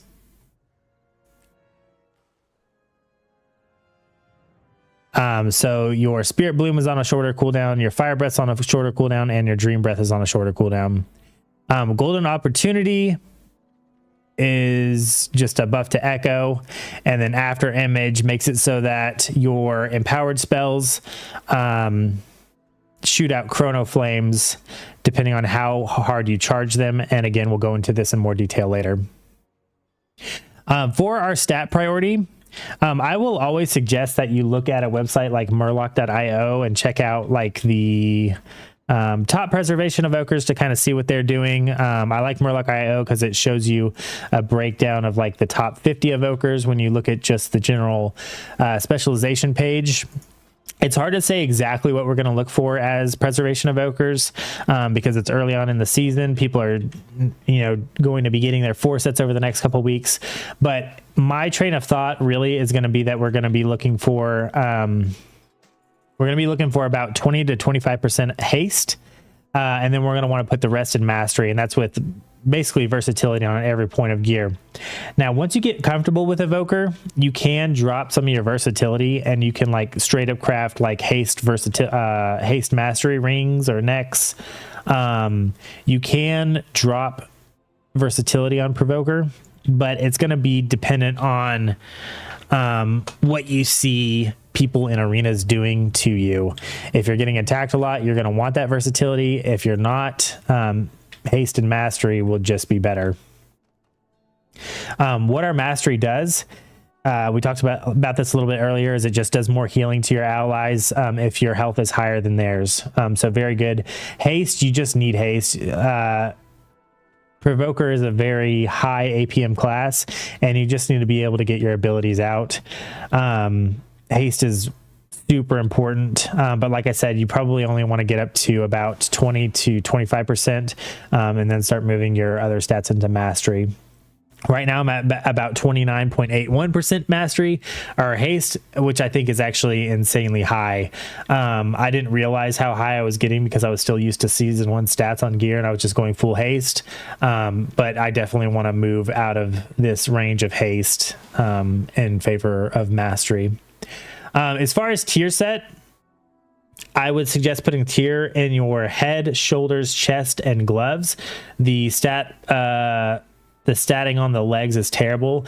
I don't know that I can say for sure that we will want to run 4-set, but I'm pretty confident that we will want to run 4-set, because just alone the CD reduction on Verdant Embrace seems way too good not to have. And then on top of that, you also get all the insurance stuff. So I would suggest tier set, head, shoulders, chest, and gloves. You want to make sure you have one precog gem. That is the 181 primary stat, and whenever a opponent interrupts you and you're not casting, it makes you immune to CC for, I believe, 4 seconds. Even as Provoker, where it doesn't matter as much if you get interrupted, because you have 3 different schools of magic that you use. Precog is still insane, because if you do get interrupted, or if you do get precog, then being immune to CC is super, super strong. It allows you to get off some CC or get off some extra damage. It's really, really good. The rest of the gems, again, it's going to depend on what stats you're looking for. I would say Evoker is kind of unique in that you actually can mess around with your stats a lot. I feel like a lot of other healers have very specific stat prios that they want to go for, and you don't get a lot of room to mess around with them. But on Provoker, I would say you can mess around with haste, versatility, and mastery quite a bit. For enchants, I guess we can go over this really quick. On your back, you want Chant of Burrowing Rapidity, which gives you movement speed. I have the wrong enchants on my gear right now because I do some PvE as dev. But on your chest, you want Council's Intellect, which gives you extra int.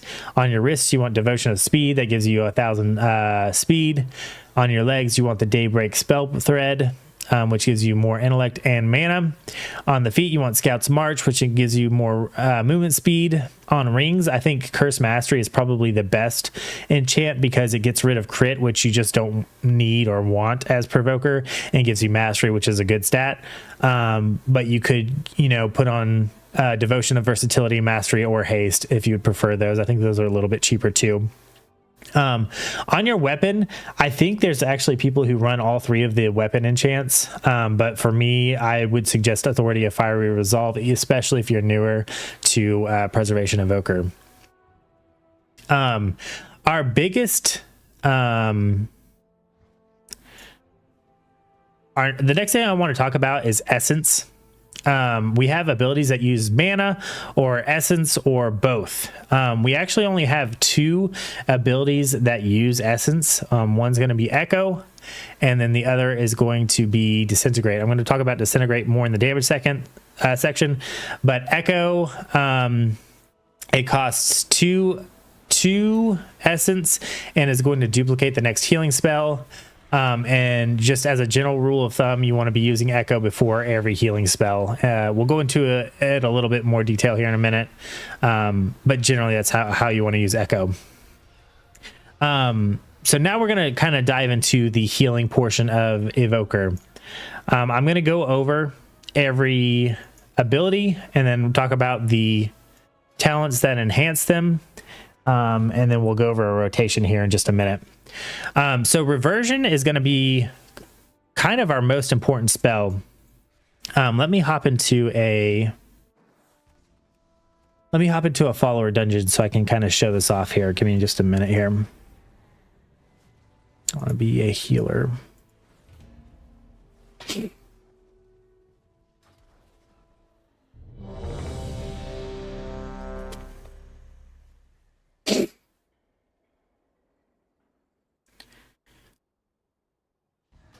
Okay, so we are now in a follower dungeon just so I can show you kind of how some of the abilities work on your teammates. Reversion baseline is going to instantly heal your ally for 15% of the damage taken over the last 5 seconds and an additional amount over 15 seconds. But the thing is, you can Echo Reversion somebody, which means it does double the effect. So you're healing them for 30% of the damage they've taken, and then it also gives them that hot. But that's not all. I'm going to pull up reversion here so you can see all the different abilities that affect it here.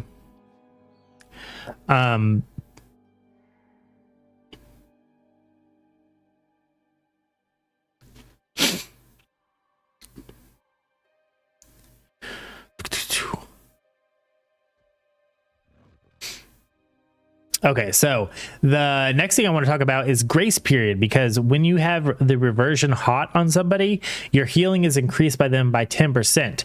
And when you echo reversion somebody, you're getting two of these buffs on them. So kind of like how Resto Shaman will always want to keep Earth Shield on the main kill target, you always want to keep double reversion on a kill target as well. If I, echo reversion this mage, they're going to have two of these buffs. They're going to receive 20% healing, have double hot. Keeping double reversion up is super, super important. The other thing is this also can trigger... The other thing about reversion is it can trigger Life Spark, which gives your next living flame a chance to cast instantly and deal 50% extra healing and damage. So this can come from the initial cast of reversion or also the healing over time effect. So if I just sit here with Echo Reversion on a target, we'll see I should get a proc up. Yeah, so here's our proc. So now we can hit him with the instant cast Living Flame. So keeping Echo Reversion up on your main target, and usually on a second target I try to as well, just gives you lots of those procs, gives everybody 20% extra healing. This is probably the most important part of the Evoker toolkit. The other thing I want to mention about Echo Reversion, I had something else I was going to say. Oh, is it's really good at healing burst damage. So even if you already have double or Echo Reversion up on a target, if they are just getting pounded with damage, it doesn't hurt to hit them with a second Echo Reversion and maybe even a third Echo Reversion if your Echo Reversion is up. You don't want to use it this way all the time, but when they're taking massive damage, sometimes that's what you have to do to get through the damage. One of the crappy things about reversion is specifically with Cyclone, your reversion damage doesn't calculate. So if someone sits in a, say if you're sitting in a, if you're sitting in a 5-second Cyclone and you hit somebody with the Echo Reversion right out of the Cyclone, it's not going to calculate correctly to the damage they've taken in the past 5 seconds. It's going to do like the minimum healing. So keep that in mind. It's only reversion. No other CC does it in the game. I think it's a bug. But yeah, it's definitely something you have to keep in mind when you're playing Evokers. You need to have a different game plan if you get stuck in a Cyclone. Verdant Embrace is going to be our next really big ability in our healing toolkit. Verdant Embrace is going to shoot you. Verdant Embrace is going to shoot you to your target. It's going to heal them and you for an amount of damage, but it's also going to apply this life bind buff, which is probably like the second most important part of the Evoker toolkit. And the thing you have to remember is that if you echo one target and Verdant Embrace a second target, it's going to give you all three of you life bind, and what life bind is let me find it here. It bonds you your life with an ally, causing your healing on either partner to heal the other for 40% of the amount. So basically what this looks like, when you echo one target and life bind the other, and then you throw out healing, it's going to duplicate on everybody with life bind. This is how you can get through massive AoE healing on Preservation Evoker. And like I said, our tier set makes that a 2-second less cooldown. So you want to keep this up as often as possible. I would say in terms of threes and solo shuffle, you virtually always want to echo one target and embrace the other. Even if you have a target that's not taking damage, this is the best way to do big healing. Occasionally you will have to like echo and verdant the same target, and there's nothing like necessarily wrong with that. But it is more effective when you echo one target and verdant the other. The other thing you have to kind of keep in mind is that Verdant Embrace is going to shoot you to your target, so it will make you susceptible to CC depending on where they are. You basically just have to keep in mind your positioning and where it's going to put you when you hit Verdant Embrace, because it will cause you to maybe go into bad positioning. As far as the talents that get affected by Verdant Embrace, the biggest one we want to think about is Call of Ysera. Verdant Embrace is going to make your next Dream Breath do 40% more healing, or your next Living Flame 100% healing. We'll talk about this more when we get to Dream Breath, but making sure you use Verdant Embrace or have this buff up before you Dream Breath is going to be super important. You will use Chrono Flames, or, it says Living Flame, but it's talking about Chrono Flames as a Chrono Warden. After a Verdant Embrace, we'll just make the Chrono Flames do a huge amount of healing. I would say it's probably if you echo it, it could be 50% of a health bar. It's pretty good. The other thing I would mention is that Verdant Embrace can actually be used, it can put you in bad positions, but it also can be useful on Z-axis maps. If you have if you're on Magoombala or the Roadrone, and maybe you have someone up on top of a ramp and you're getting trained, it can be useful to position you up to X-axis to, avoid maybe melee damage, that kind of thing. It's just good to think about all the different ways you can use it. The next thing I'm going to talk about is Spirit Bloom. I keep saying each one of these things is the most important part of the healing toolkit, but so is Spirit Bloom, right? When you 3-charge Spirit Bloom, you're going to be getting that Spirit Bloom. So again, before every healing spell, you want to use Echo pretty much every single time, but every time you use Spirit Bloom, it doesn't do more healing when you charge it. It does healing to more targets.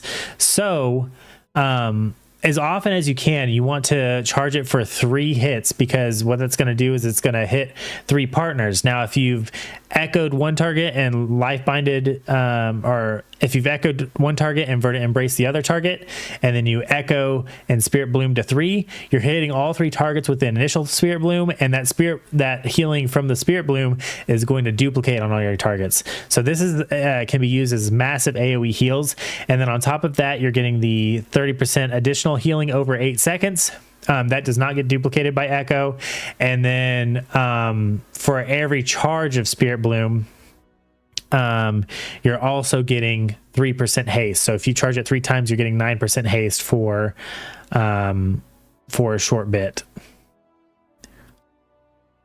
Also, on top of that, Spirit Bloom is a charge spell. So if you charge it up to 3 times, you're sending up to 3 Chrono Flames to your targets. Now, Chrono Flame can be used on enemies for damage or friendly targets for healing. So let's say you echo one target, Verdant Embrace the other one, Lifeline on everybody. You echo one target, you Spirit Bloom all 3 of you. You're getting duplicated from the initial burst of Spirit Bloom. Everybody's getting healing over time effects, and you're going to hit people with Chrono Flames, which also do a massive amount of healing.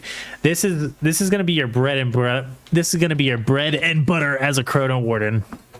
I just want to show you what this looks like. Okay, you're just going to have to watch the healing numbers on the screen because it's going to be kind of insane. So I'm going to echo Verdant Embrace. I'm going to echo. I'm going to hit a Spirit Bloom, charge it up to 3. And so we all 3 have hots. I didn't even see the Chrono Flames. It may not have thrown out Chrono Flames. Let's try it one more time. Give me just 1 second here.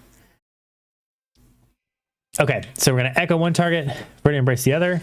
We're going to echo. Then we're going to hit a 3-charge Spirit Bloom. You can see the Chrono Flames that came out. If I was further back, you could have seen them more. But that's just so much healing. With that little combo there. That's going to be every time your Spirit Bloom is up, you basically want to be hitting that combo. I don't want to say every time it's up, but when your team is missing health and your Spirit Bloom's up, you want to be hitting that as often as possible.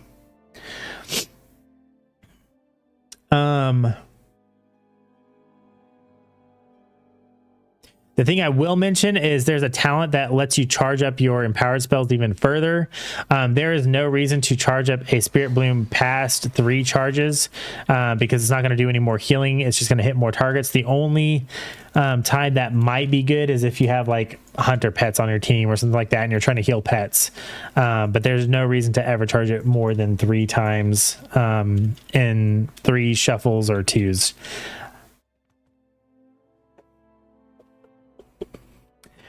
Dream Breath is going to be another empowered spell.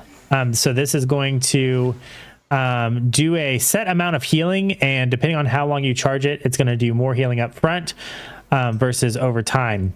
At the 1 charge, it's going to do the most healing over time and just do a little heal up front.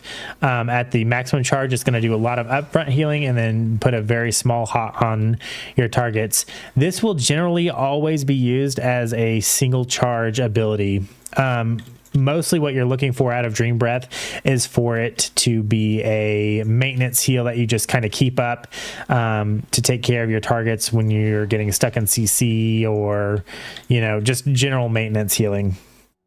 I kind of slept on this ability for a little bit, you know, no pun intended.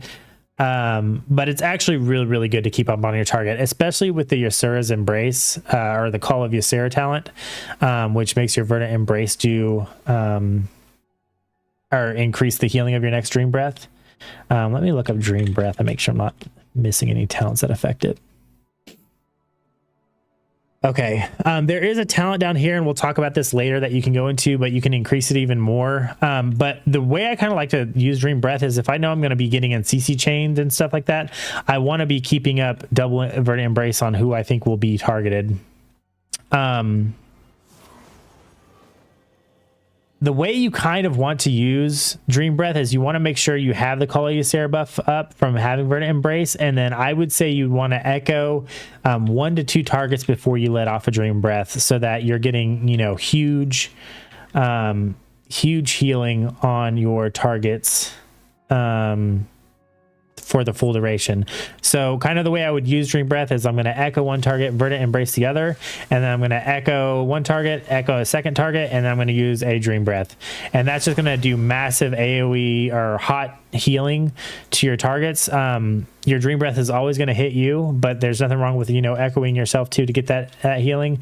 But you can just see we're doing massive healing with Dream Breath on all of our targets. That's kind of just generally, you want to throw that in whenever you have Dream Breath up. Just make sure you have the Verdant Embrace up, or have the Call of Ysera buff up, and then I would try to echo. I pretty much always try to echo 2 targets before I hit Dream Breath. But if you really only have 1 teammate that's taking damage, it's fine to just echo 1 target.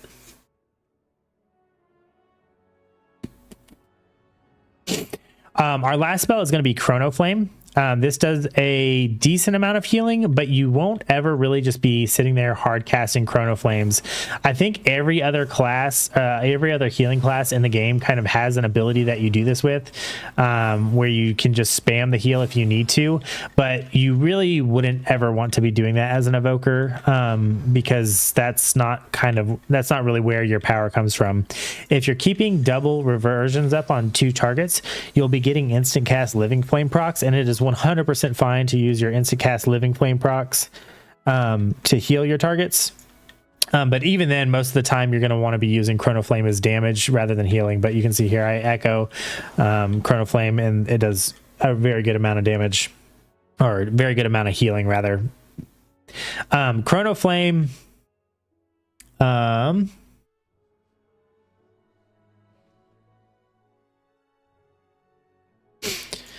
want to make sure I don't miss anything here. Living Flame. So we have several modifiers. This one right here is actually pretty important. Actually, no, that's what we'll talk about later on.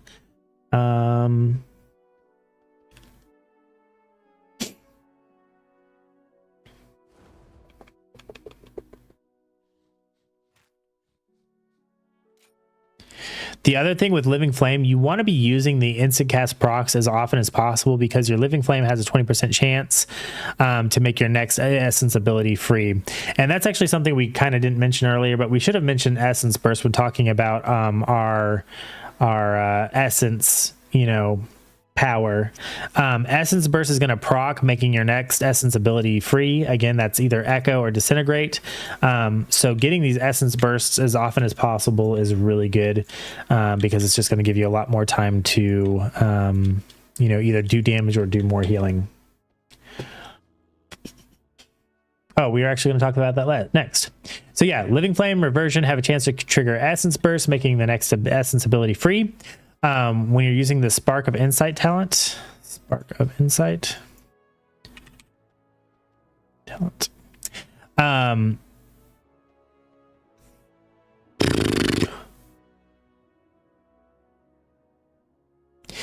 this talent here, Spark of Insight, consuming a full temporal compression grants you a temporal burst. What is temporal compression? We should have talked about that as well. Compression, is that not? Here it is. Every time you cast a bronze spell, it will make your next empower spell reach its maximum level in 10% less time. So what are our bronze spells? Well, Echo and Reversion are going to be our two biggest defenders. We have other ones, Stasis, Tip the Scales, Rewind, Time Dilation, but really the easiest way to get temporal compression is going to be, Echo Reversion, and having a weak aura to track this, somewhere here in the middle of the screen. I think this is what this is. It shows that I have a full temporal compression. If I consume a full temporal compression, you can see how fast the Spirit Bloom casts. It's going to give me an Essence Burst. So that's something to keep in mind as well. When you're new to Evoker, I wouldn't focus on consuming temporal compressions, but as you get more advanced at Evoker, you definitely want to be using those, especially on like Fire Breath and then Spirit Bloom. Getting them off quickly is a lot better than getting them off. It almost decreases the cast time of your empowered spells by half. So it's pretty insane.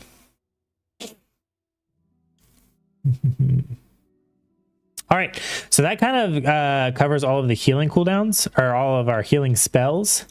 But now I kind of want to go into our healing cooldowns. The first one is going to be Stasis.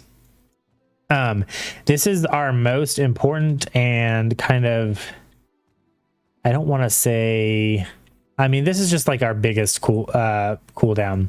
The way Stasis works is once you hit Stasis, it's going to store your next 3 healing spells. And then once you release the Stasis, it's going to cast those 3 healing spells in rapid succession. So at the start of an arena, you're going to want to get your Stasis set up pretty much as quickly as possible. There is some preference involved in Stasis, but especially if you're new to Evoker, my suggested Stasis is going to be to, echo a target, hit your Stasis, and now it's going to record the next 3 spells. The 3 spells I'm going to record are going to be Verdant Embrace, Echo, and then 3 charged Spirit Bloom. So what this does is that gets the initial healing from Verdant Embrace, and it also puts Life Bind on that target. If you echo someone before you release the Stasis, it's gonna Verdant Embrace this target. It's gonna get Life Bind all 3 of you. You're gonna echo, and then you're gonna get a 3 charged Spirit Bloom, which is gonna do massive AoE healing, put an AoE hot on all your friends. It's gonna release the flames, the Chrono Flames, you can see here. It's just a super, super powerful combo. I have seen other people also do Verdant Embrace, Spirit Bloom, like a 3-charge Spirit Bloom, and then Dream Breath. So it just becomes a massive AoE healing. The reason I don't like putting Dream Breath in Stasis is because Dream Breath is a conal effect.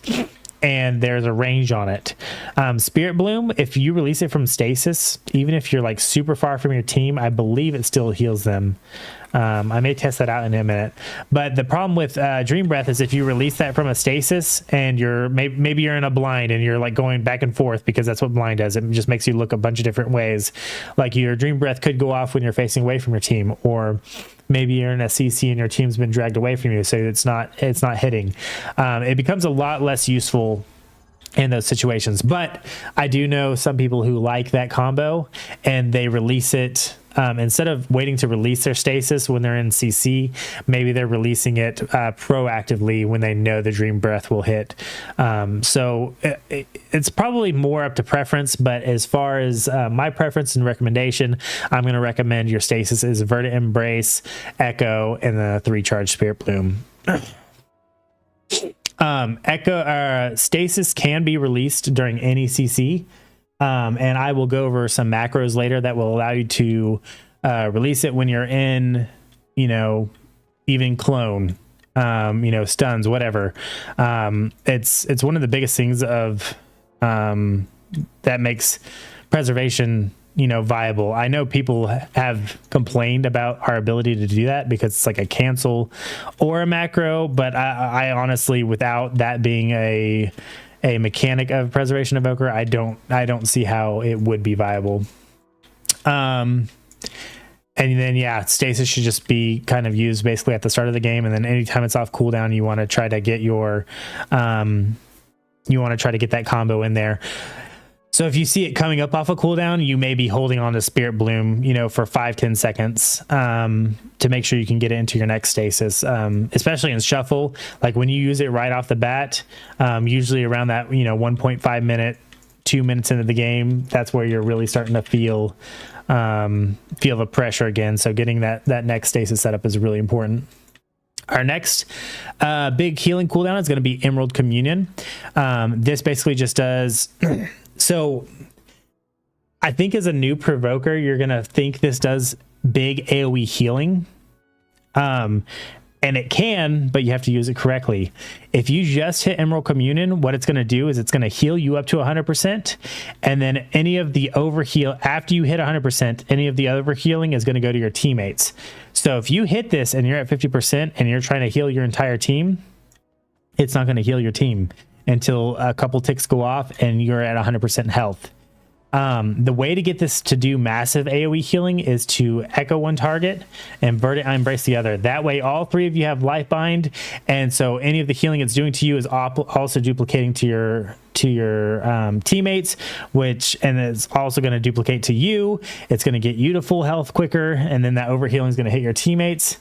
It's basically a chain of reaction. You can't always get an Echo Verdant Embrace off before you communion.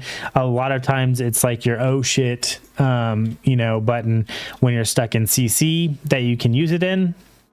But ideally you want to Echo Verdant Embrace before you Emerald Communion, because if you don't, it's not really AoE healing. It just transfers some of the overhealing to your teammates once you're at full health. So just so you can kind of get a visual of what it looks like when you use it correctly, Echo one target, Verdant Embrace the other target, and I'm going to Communion, and you can see everyone's getting massive healing, which is true because I'm at full health, but it also would be true even if I wasn't at full health. That is the best way to use it. Emerald Communion also restores 2% mana per tick. So if you're going to be in a dampener game, you want to try to use this early on so that you can maybe get a second use out of it, or maybe third use out of it for mana reasons. Let's see. You can't use Emerald Communion when you're cycloned or in Diamond Ice. I believe the Demon Hunter banish. I think they have 2 banishes. I don't know if that's still the case, but one that's breakable and one that's not. If they're playing the unbreakable banish, I don't think you can use Emerald Communion in that as well. So just a good rule of thumb to keep that in mind. Maybe you need a trinket, or you just need to have a plan once you get out of those CCs. Emerald Communion does require line of sight. It kind of feels like it shouldn't, but if you know, let's say your teammate is this guy right here and you Emerald Communion here behind the pillar, they're not getting any healing unless they get in the line of sight. So if you're in comms with your teammates, you need to tell them like, hey, stay in my line of sight. You know, in shuffle, there's not really much you can do, but just try to make sure you're in a position that will allow the Emerald Community to actually do healing. Rewind is going to be kind of our last big healing cooldown. It reverses 33% of the damage all allies have taken in the last 5 seconds rather, within 40 yards. So this is actually a bigger range than your regular evoker range. And it's actually, I guess it's 66% when you're not in a raid. So that would be any arena. It is the best healing cooldown after large AoE burst. I don't think there's any other class with a better like instant hit cooldown than this. If somehow your entire team gets hit for 80% damage in 2 seconds and you hit rewind and it's quick enough, oh, I hit it too quickly. It's going to reverse, you know, huge burst damage. And that's really when you want to use it. You don't want to be stingy with rewind. I say that it's kind of a hard thing that you have to get used to hitting at the right moment. If you're too stingy with rewind and your team's just getting rotted down slowly, it's not going to give you much value. It's so much better to use it right after burst damage, to maybe save like other cooldowns. So like if you see your entire team taking a huge hit of damage, hitting rewind over Emerald Communion could be a much better option because you may not run into that situation again. The good thing about rewind is it does not require line of sight. So if you are behind a pillar or a mage puts down an ice wall, or, you know, rogues are in what is that thing called? The smoke bomb, it can heal through that. And like, especially with rogues, like that's kind of the cooldown I save for a smoke bomb go that I don't have an answer for. So yeah, good to keep in mind that it doesn't require line of sight.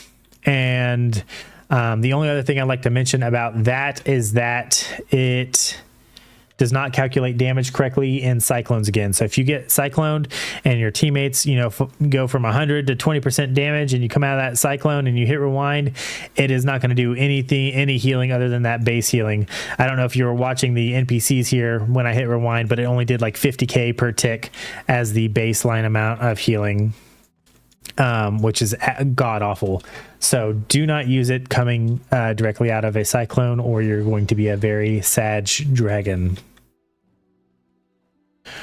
Rescue is a very unique cooldown with our talents here. Rescue, we're going to get a 30% damage absorb shield for 5 seconds on both you and your ally.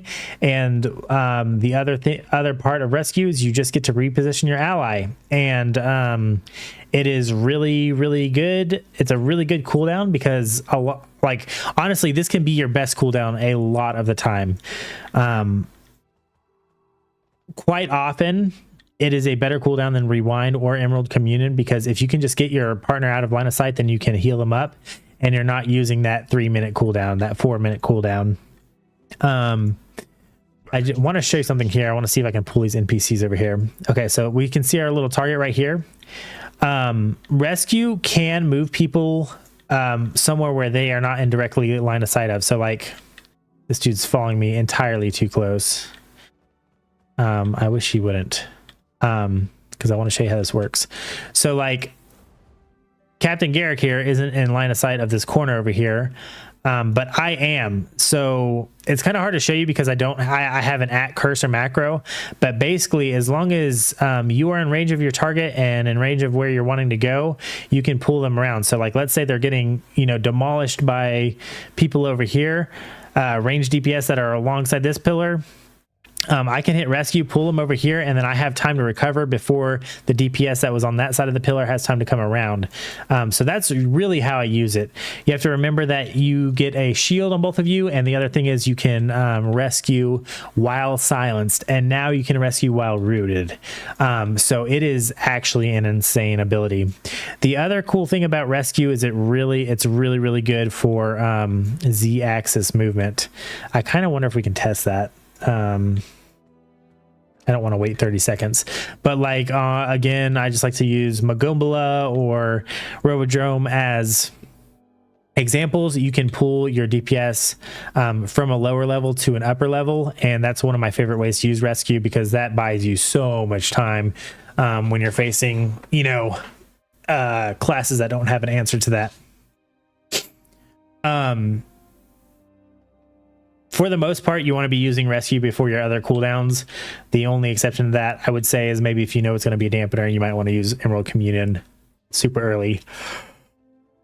Oh, man. Yeah, this is going to go a lot longer than I planned, I'm sure. Okay. The next thing I want to talk about is just our general healing rotation. So for the most part, we want to keep double reversion up on our main target.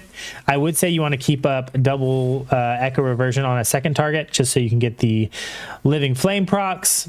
It's good, and plus you just have that, you know, buffer of 20% extra healing if you need it.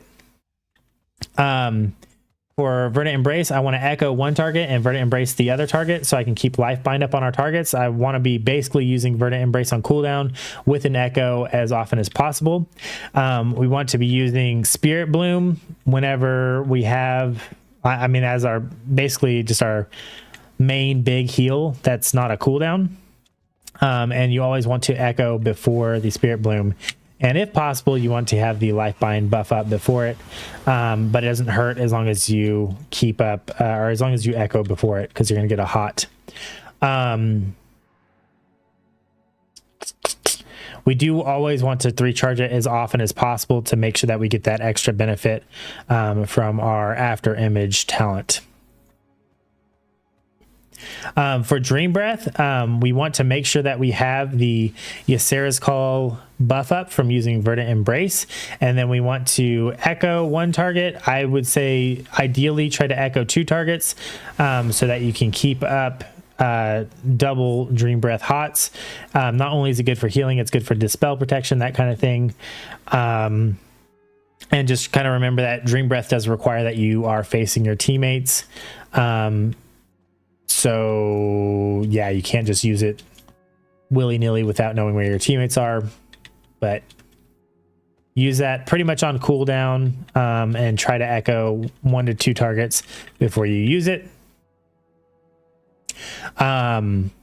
You're going to get life spark procs throughout the games. Your reversion and your living flames have a chance to, or your reversion healing ticks have a chance to make your next chrono flame instant cast. As you need it, use them as healing. They're going to be used as damage, I would say, more often than healing, but 100% use those as big instant cast heals. And then when you have targets taking large burst damage, you can use echo reversions, you know, one after another to deal with some burst damage. In between, like that's basically if you don't have any other abilities to use. If you're out of abilities but you have some reversions up and echoes, yeah, go ahead and use them. The one thing I will say with the temporal compression is we have a full temporal compression now. If you are essence starved and you want an echo but you don't have one, you can drop a quick fire breath to get an essence burst so that you have the ability to use another echo. So when you're feeling echo starved, just remember that probably more often than not you have a full temporal compression on hand, and you can pop a quick fire breath or dream breath.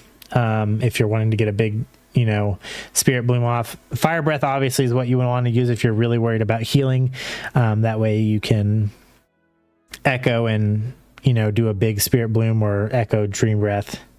But yeah, that's just something to keep in mind. Once I started realizing that I had the ability to cause an essence burst basically on command, that helped me out with being essence starved quite a bit. Now for damage, we have, I think, I want to say 3 damaging abilities. Is that right? 3 main damaging abilities. The first one's going to be Chrono Flames. It gets enhanced by our hero talents to do a little bit more damage. And we're going to have a lot of free Chrono Flame instant cast procs. So as often as possible, you want to be using those instant cast procs as damage. Like that's the whole part of Provoker, is you want to be doing damage as much as possible in between healing. That is how you're going to succeed. While we're on the damaging portion of Living Flame or Chrono Flame, I have to bring up this talent over here. It's called Adaptation. Store 20% of your effective healing, and it gets added to your next Living Flame. So this is a talent you'll pretty much always have. And basically what this means is, I mean, you're going to cast like 1 heal and it's going to fully charge this. So you want to be using a Living Flame as often in between every, heal or 2 to get full effect of this. It's going to make you do more damage. It's really good. The other thing is the Leaping Flames talent. Fire Breath, which we're going to talk about here in a minute, is going to cause your next Living Flame to strike 1 additional target per empower level. So if you fully charge a Fire Breath and then you cast a Living Flame, it's going to hit additional targets. The one thing I would say to watch out for is, and this is less of a issue now with the CC changes, I guess, but I know I would always break CC targets, because I would be maybe going for a tip the scales Fire Breath into a Living Flame, and it would shoot off to everyone on the enemy team and it would break CC. I haven't really tested it with it too much. I would assume that CC can now take 1 Living Flame without breaking, but that's the only downside to this talent. When you fully charge Living Flame, you're going to be sending out Chrono Flames to the entire team, which is just massive damage. The next damaging ability I want to talk about is Fire Breath. This is like so big for Preservation Invoker. It does damage to enemies in a cone. As you can see here, it's a very narrow cone. It does more damage up front and over time, or it's kind of like the opposite of Dream Breath, right? So the longer you charge it, or it's not the opposite of Dream Breath, it's the same as Dream Breath, it's just damage. So the longer you charge it, the more upfront damage it's going to do and the less damage over time it's going to do. The shorter you charge it, the more damage over time it's going to do and the less upfront damage it's going to do. Now, what makes it really good for Preservation Evokers is the Scouring Flame talent. For every charge of Fire Breath, you're going to burn away 1 magic effect on every enemy target hit. So let's say you're playing this talent up here, the Font of Magic, where your empowered spells are maximum level is increased by 1. You can now charge it 4 times. So if you hit all 3 targets on the enemy team for a 4 charge Fire Breath, you've just removed 12 magic buffs with 1 global, which is actually insane. The other thing you need to remember is that our after image applies to Fire Breath as well. So the longer you charge Fire Breath, it's going to send out more Chrono Flames to your targets, which is just more damage, more AoE damage. As often as possible, you want to hit full Fire Breath as Preservation Evoker.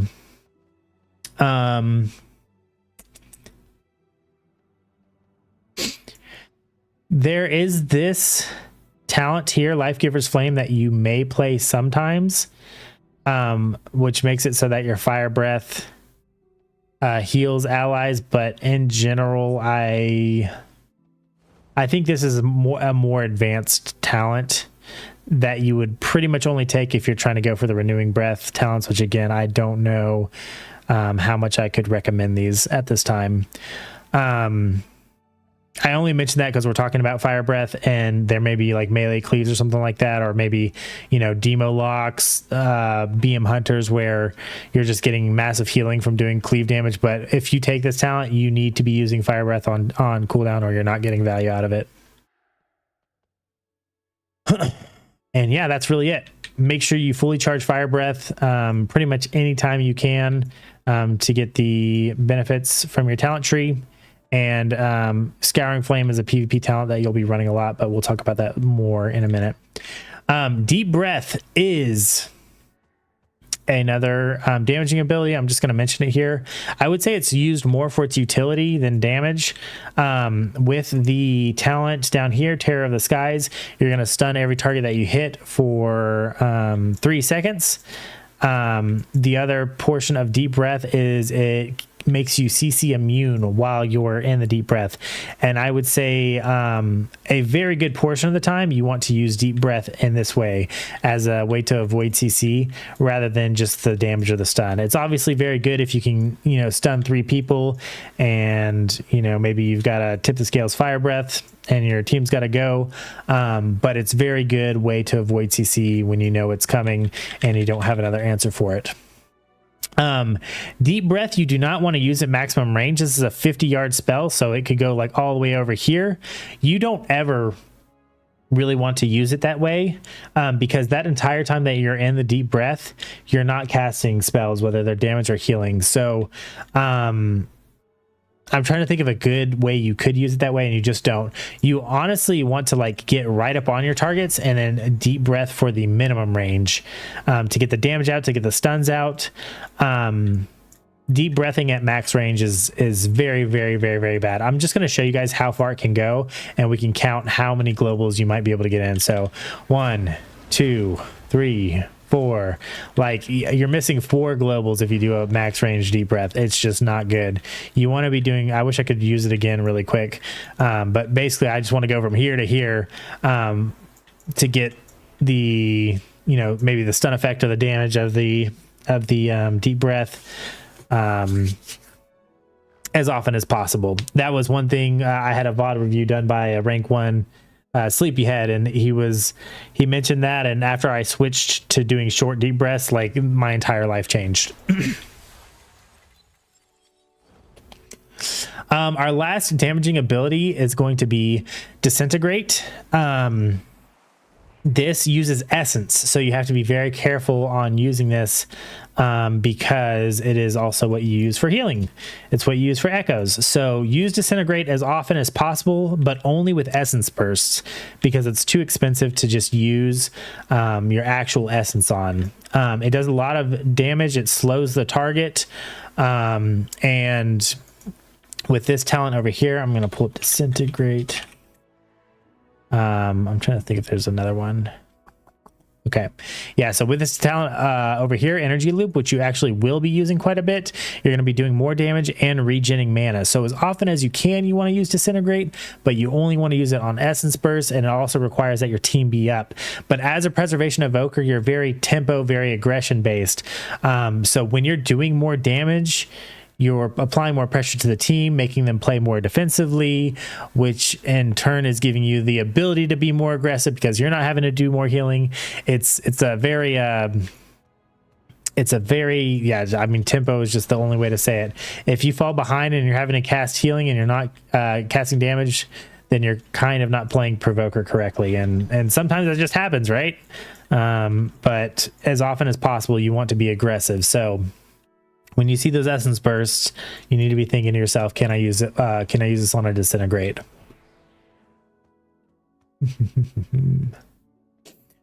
We do have Azure Strike, which I believe slows your enemies. Is that right? I can't attack one of these. Azure, it doesn't say it in the tooltip. Azure, I could have sworn it slows your enemies. Okay, it does slow them. I don't know why it doesn't say it in the tooltip. That's interesting. But Azure Strike, I don't ever use that way. I honestly don't even use Azure Strike. You could almost play Evoker without having it keybind, but I do think it's worth at least mentioning that, you know, you can apply a slow with an instant cast on your enemies if you need to. That really covers our damage rotation. Let me exit this follower dungeon really quick.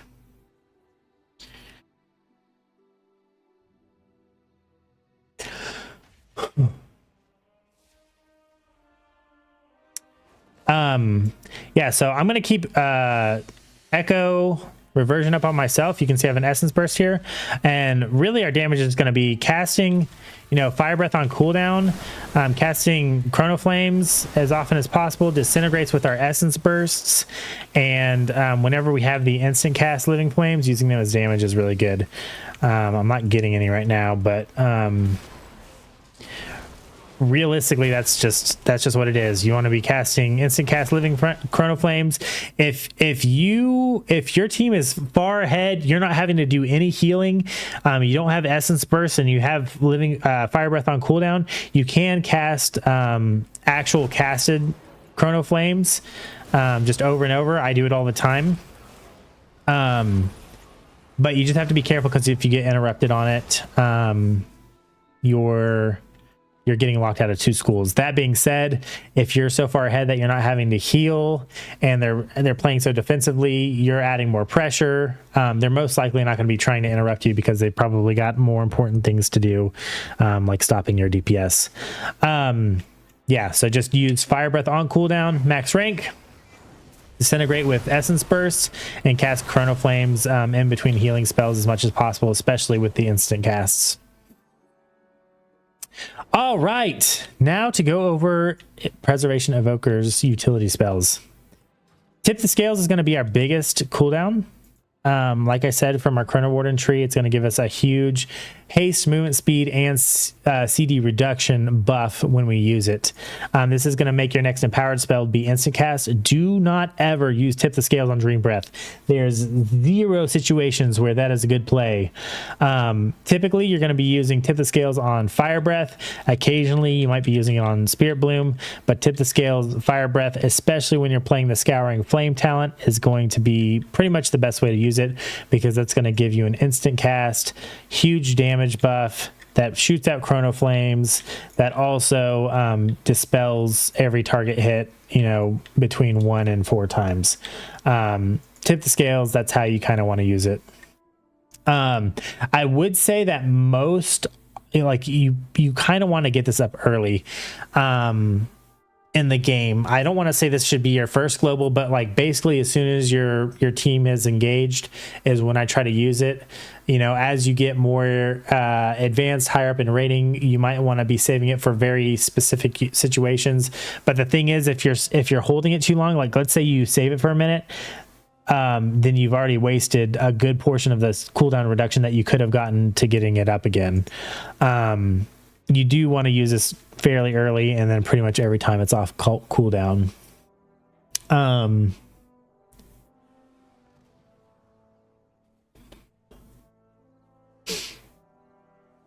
Yeah, I mean, I think I pretty much just said it all there.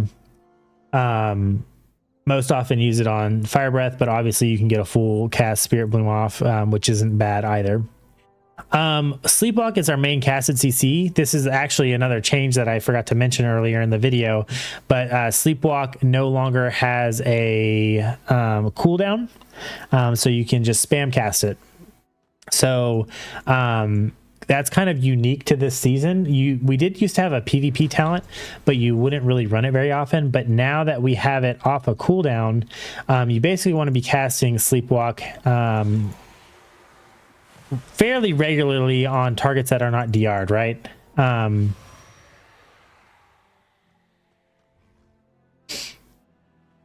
You want to be looking for setups. You want to be looking for like maybe sleeps you can get off of stuns, or sleeping off targets when your team's doing a go.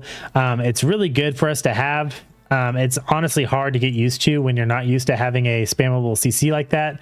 But looking for CC or looking for sleeps just as often as damage is kind of important now to the Provoker toolkit. Our next... actually, before I move on, I guess I should just mention that it DRs with other disorients, including fears, blinds, mind controls, dragon breaths. I think I'm talking about, I don't know what I'm talking about there, cyclones, and other similar effects. Our next spell is going to be Oppressing Roar. This is a very good cooldown, which will increase the amount of your next CC by 50%. I actually don't think it's 50% in PvP. I don't know exactly what it means, but like, let's say I have pressing roar and then I sleepwalk, it's going to be an 8-second sleepwalk. You can't see the cone on it. I mean, you can see it when I cast a spell, but it's a conal attack in front of you. And it's really good. So you can have pressing roar, multiple targets, and then you guys can get your team can get some massive CC to set up kills. So if I have pressing roar this guy and then I hit sleepwalk, you can see that was like a 10-second CC. I don't think it's that long in actual arenas. I want to say 8 seconds is the maximum. Maybe it's 9 seconds. It might be 9 seconds, and I just always see 8 seconds because like it immediately goes from 9 to 8. But yeah, pressing roar, very, very good. I would say it's more effective to use off of a target that's already CC'd. I think one of my biggest mistakes when I was first getting into Provoker is like, especially at the start of the games, I would try to pressing roar, fly over all my enemies. But if you pressing roar a target that is not CC'd, especially a healer, they can just dispel a pressing roar. And if they're a good healer, that's what they're going to do. So you want to, I would say more often than not, you want to be using a pressing roar on targets that are already CC'd and trying to get a follow-up CC off of it. The other thing I want to mention is the talent down here. We do have a floating talent, which we'll talk about a little bit later, but we can play overall, which makes a pressing roar have a 30-second reduced cooldown, which is really good by itself, but it also removes one enrage effect from each enemy, so it can be good against certain classes. Although I don't know that I've ever like specifically used it in that way. I'm sure there are better provokers than me that do. Quell is our ranged interrupt on a 40-second cooldown. It locks them out for 4 seconds. It's really good. You need to be trying to use this on cooldown. It can be used while you're silenced. It's not a magical ability, but that also means it doesn't work when people are CC immune. So like, I think like if a warrior intervened your target and you quelled, you would actually interrupt the warrior.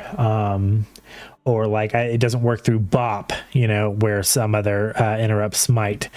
So you have to keep that in mind. But a lot of times, like if you're root beamed, which honestly isn't as much of an issue anymore, but you can interrupt in root beamed. You can quell while you're silenced. It's really, really good. I would say as an evoker, you're so susceptible to CC that you should really be looking to use quell on just regular offensive damaging abilities rather than just CC, because I feel like a lot of the time as evoker, this is something I fall trapped to too often, is I'm saving it for a casted CC, when in reality I'm usually getting instant CC'd and then a casted CC out of it, so I never get to use my quell to stop it. So really just stopping damage can be just as effective or more effective than trying to stop specifically casted CC. You can also cast it while you're communing. That's another thing that I should mention. So like, let's say you're getting you're in your commune, you have a druid casting like Cyclone, or maybe a priest casting Mind Control. That's like two of the most common things, because if you get Cyclone while you're in the middle communing, it completely stops the healing. If you get Mind Controlled while you're communing, it will heal their team instead. So just keep in mind that you can quell while you're Emerald communing, because that is a huge thing that will stop the counters to your spell. Naturalizes our dispel. It removes magic and poison effects. So you kind of have to remember that against like rogues or other poisoning classes, like maybe Serve Hunter. You also get all the poisons off of a target as well.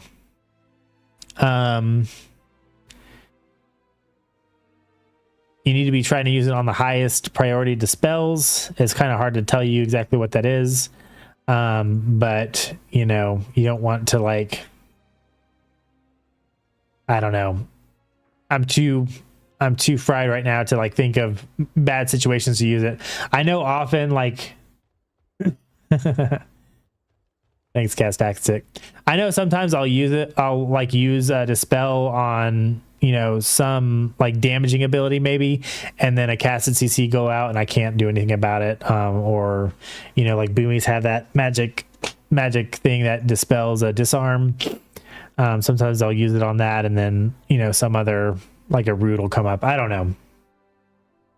Don't dispel a poly if there's a Hodge up. Yeah, that kind of thing. The other thing I would like to mention is naturalize cannot be echoed. It kind of seems like you could, but you cannot. That being said, you can put a naturalize inside of stasis. Naturalize does count as an ability in stasis. So if you have some super Giga Chad play where you want to naturalize something off of a target in your stasis, and then release a stasis next time you get CC'd, you can do that. Very hard to use that way, but I have seen it done. Cauterizing Flame is kind of like the same thing as Naturalize. It's a dispel, but it also, so it dispels bleeds, poisons, curses, diseases, and diseases effects. So this is really good for curses from like affliction locks or any type of lock. It's really good for Havoc. I think that's what Destro Lock ability is really good for. Rogues with Death Mark. It's really good against warriors. Thunderous Roar. It's really good against feral druids with their bleeds. Oh yeah, Wolf. It's really good with Hex. So yeah, you need to be keeping all of those things in mind when you're facing specific classes. Like, what will you be using Cauterized Flame on? It does have a long cooldown, but it also does a good amount of healing for everything that it dispels. So keep that in mind. A lot of times you might think like, I can't afford not to heal my target and cast Cauterize, to get rid of, this one bleed or something like that. But you have to realize like it's actually doing some healing as well. So good to know. I put Deathmark, Feral Frenzy, Thunderous Roar, and several other curses. Hex is one that I always forget to include in that list though. You have our two racials. One of these knocks people's up, and then one of them knocks them back. Obviously the knockback can be really good on Z-axis arenas, or maybe just to get some distance from a target, but both of these are more often than not, I would say, used to be an extra interrupt. These both will stop people from casting. And they can be useful even, I don't know where I was going with that thought. But I basically try to think of these as just extra interrupts. That being said, Wing Buffet I actually do use in a lot of different situations where there's like an effect on the ground that gives the enemy team more healing. So stuff like the bubble from Holy Disc Priests, or AMZ from Death Knights, or Darkness from Demon Hunters. You can go up, knock somebody out of their defensive ability. And I think that's something that will really set you apart as a good provoker if you can do that automatically and quickly. Would you kill yourself in naturalized stasis, unstable affliction cruelty? Yeah, I think it'd be really hard to naturalize 3 times in a stasis, though. That would be funny, though. Hover. I should talk about this because Hover gives you a buff to where you can cast while moving during the duration of Hover. Hover also stacks, so if you use 2 in a row, you don't miss out on the full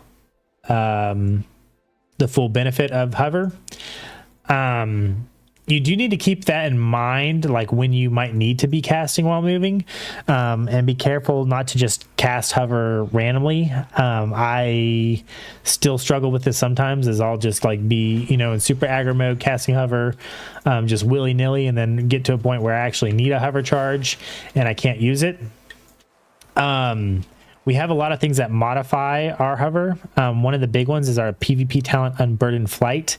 This makes you immune to movement reduction effects. This is going to be very important. I'm going to talk about this a little bit more later when we go over the PvP talents. But Unburdened Flight is huge for preservation of evokers in certain scenarios. It's really important to manage your Hover to be offensive, and also defensive. More often you want to be offensive as a provoker. So keeping keeping up with targets and making sure they don't get away from a kill. That kind of stuff is why it's important to manage your hover charges. As far as utility, is that everything? I want to mention spatial paradox. I don't remember who taught me this last season. It might have been Wolf, and I think he wanted me to keep it a secret, but I would be remiss not to mention this. Obviously, time spiral is a really good ability that allows you to give you and your teammates an extra major movement ability. Once when you use this, their abilities will light up that it's giving them extra charge of, like for warriors, it's like heroic leap, and like rogues, it's sprint or something like that. It gives yourself an extra hover charge. This can be a very good ability. Spatial paradox has actually become one of my favorite talents, and I don't know that it's used a ton by a lot of people, but what spatial paradox does is it doubles the range of all your abilities. So you can spatial paradox and hit somebody with a sleep from 60 yards away. And one of my favorite ways to use spatial paradox is actually to hit spatial paradox and then a pressing roar. So a pressing roar has I think it has the same range as fire breath, or maybe it's dream breath. Can I see how big pressing roar is? So you can see how big that was. So what that effectively does though is it doubles the range of that. And so the best way to use spatial paradox is in the opener against rogues. You hit spatial paradox and then you pressing roar where in the general area you think they're going to be. Obviously we have this rooting ability, which is a good way to get out rogues, but the spatial paradox of pressing roar covers such a bigger range, and it also gives you the ability to get into combat super quickly against rogues. Yeah, don't sleep on spatial paradox is what I'm trying to tell you. Is that all the utility? Have we covered everything? Don't really ever go Zephyr. I hope I'm not forgetting something. I feel like I probably am, but that's okay. We're going pretty in depth here. All right, next we're going to go over our PvP abilities. For my general setup, this is going to be my default setup: Nullifying Shroud, Scouring Flame, and Obsidian Metal. The first one is Nullifying Shroud. This is a 1.5 minute cooldown. It makes you immune to the next 3 CCs you would receive. This is a very good ability, but it's also very frustrating because there are a ton of purges in the game. Mages can steal your Nullifying Shrouds, so they can just completely take them off of you and then also get the benefit themselves, which is super frustrating. I wouldn't run it against arcane mages, but I would say the other 2 mages, sometimes it still can be very useful to use them, because if they're using 3 globals to get the Nullifying Shrouds off of you, it can still be good. Priest can purge them, Resto Shaman can purge them, Hunters can purge them. I mean, everyone basically has a way to purge them fairly quickly. So even though it seems like a super powerful ability, it also is very well known by the PvP community, and you're probably not going to keep them up for very long. You can protect your Nullifying Shroud by keeping HOTS on yourself. So Echo Reversion, that counts as 2 magic abilities they have to get through. Also, an Echoed Dream Breath will also count as 2 abilities on yourself that can be purged off. That being said, I wouldn't necessarily use a Echo Dream Breath to protect your Null Shroud, but just realize that keeping extra magical abilities on yourself is a good way to protect your Nullifying Shroud. And keeping Echo Reversion on yourself against classes that can purge your buffs is actually pretty much a must. That is something else I changed after getting a VOD review from Sleepy that improved my gameplay a bunch. Protecting your Nullifying Shroud with Echo Reversion. Pretty much you want to use it on cooldown.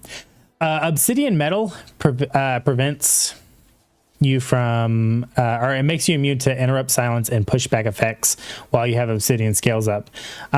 So it's basically going to turn your Obsidian Scales from a defensive to a silence immunity, which is perfectly fine as Evoker, to be honest.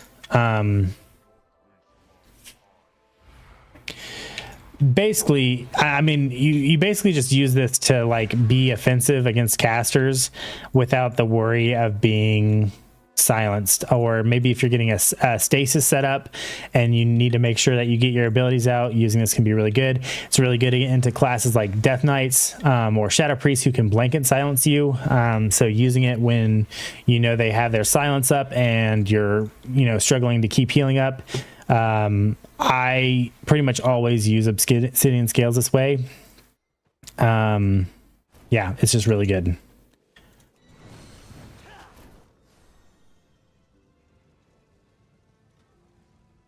Another one is rogues. It's really good against, to not get corroded by rogues, that kind of thing.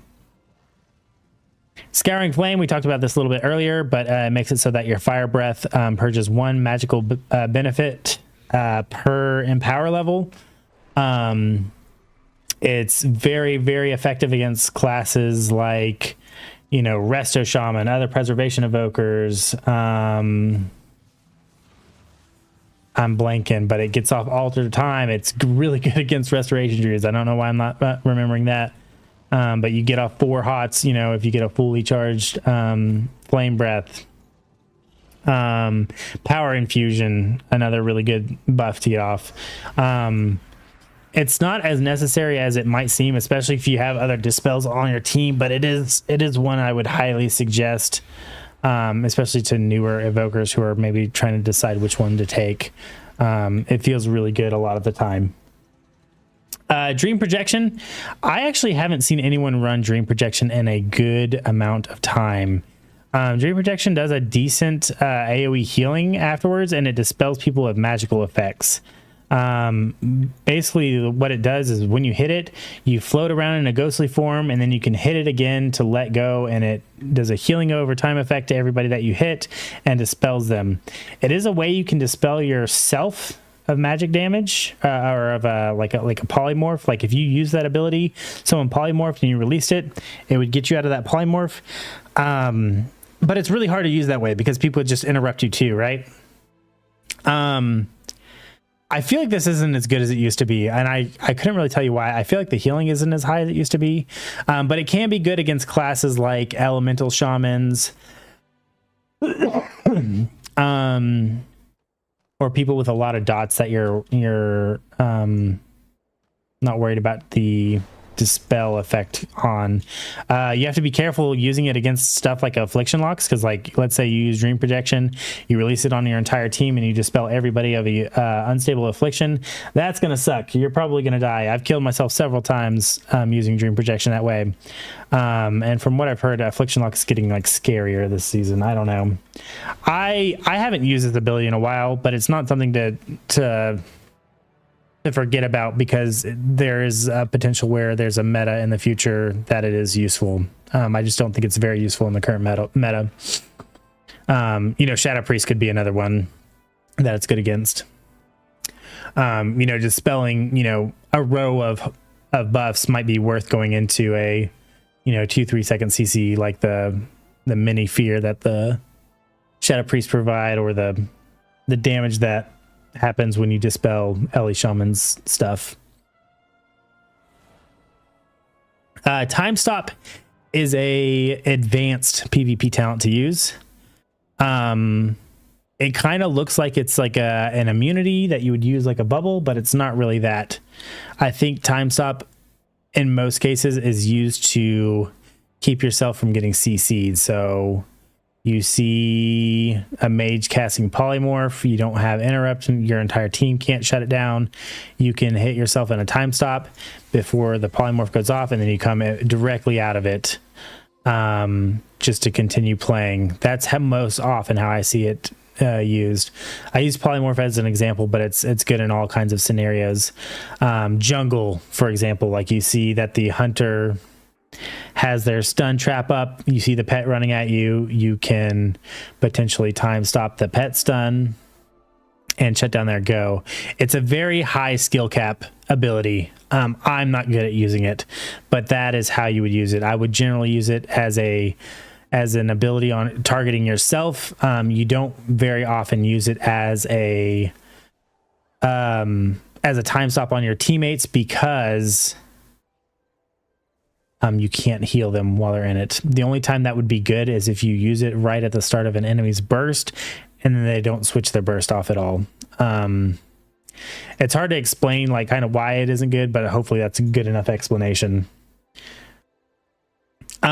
Swoop up is not one that you would really ever use. It kind of works like a reverse rescue. You can fly an enemy to a location. You can target an enemy and reposition them.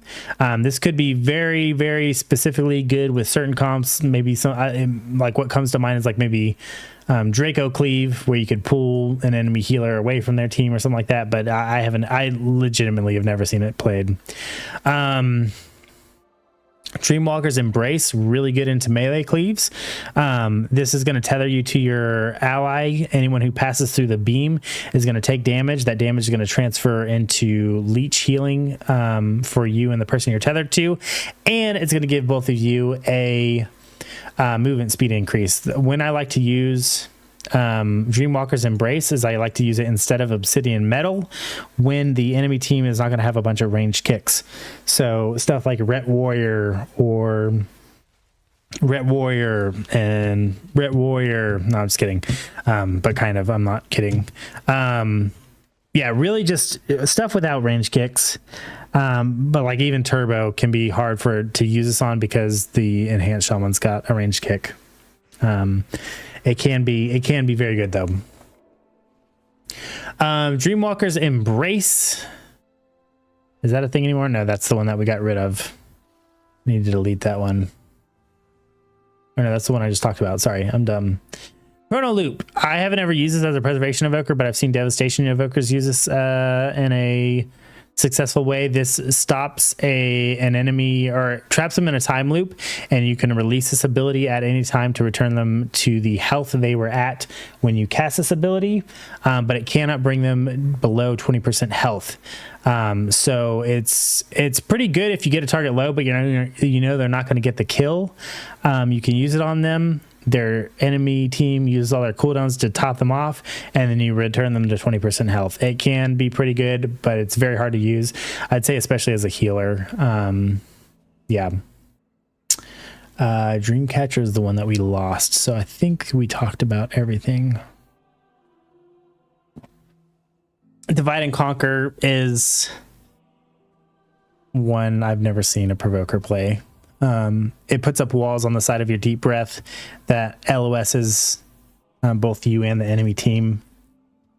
I wouldn't suggest it really ever. Okay. Yeah, so with that out of the way, let's talk about our floating talents.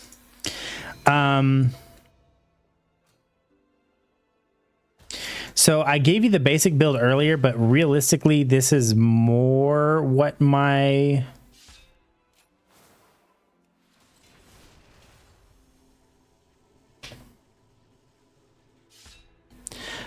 So I talked about a little bit earlier about the basic build that I was going to leave in the description, but realistically, this is more often what my tree is going to look like. Our floating talents are going to be this one right here, Inherent Resistance. You can move this between taking less magic damage and doing more magic damage. If you're facing, a comp that doesn't have any casters on it, I would suggest Instinctive Arcana, and a lot of times maybe you just want to run this anyways because you're wanting to be super aggressive. I don't think there's anything wrong with that, but like if I'm facing 2 casters, I will generally take 8% magic damage reduction, just because it seems pretty good. And then down here, this talent can kind of be moved around a little bit. You can play Time Spiral, you can play Spatial Paradox, you can play Overall. It kind of just depends on the comp you're playing with. That's really it for the class tree. I can't really think of anywhere else you would want to put these abilities. I think as far as utility, I didn't really talk about Landslide. Landslide is an ability that shoots out landslide in a straight line, and it roots everything in your place. You need to make sure you're using this against, melee cleaves, stuff like that are trying to stay on their target. You can use it against BM hunters to shut down their pet damage. You can use it to get people out of stealth. Landslide's a really good ability. I don't know why I don't have that on my guide. Sorry, I forgot to talk about that, but I wanted to bring that up. But yeah, I think if you're wanting something super passive, Overawe is a good choice because it's not an extra ability you have to hit. It reduces the cooldown of your Impressing Roar, so you can hit that more often. And then it also removes our Enrage effect, which, again, I don't really think about, but I think could be good against classes like Warriors, maybe Hunters, other classes that Enrage. I'd have to look into exactly what counts as an Enrage in PvP to give you a full list of what that would be super effective on. Then we come over to our specialization tree. And this is where it gets a little bit different. Yeah, so the first ones we were going to talk about is taking Time of Need versus Energy Loop. I think Time of Need is a little bit better in Solo Shuffle because there's not the coordination. It can kind of save your allies when you're stuck in CC. But as often as possible, I think Energy Loop is a really good option as well. Makes your Disintegrate do more damage, and it generates mana. I think this Energy Loop's a little bit better in threes. I think Time of Need's better in Solo Shuffles. But play around with both options, see what you like. Yeah. Spark of Insight, you could also switch this out for Disintegrate, but I prefer to switch these two out rather than switch this off. Spark of Insight's really good. Consuming a full temporal compression grants you an Essence Burst. I was talking about that a little bit earlier in the guide, where you can just use an empowered spell to get you a free Essence Burst. That comes from this talent, and I would say you want to keep this as often as possible.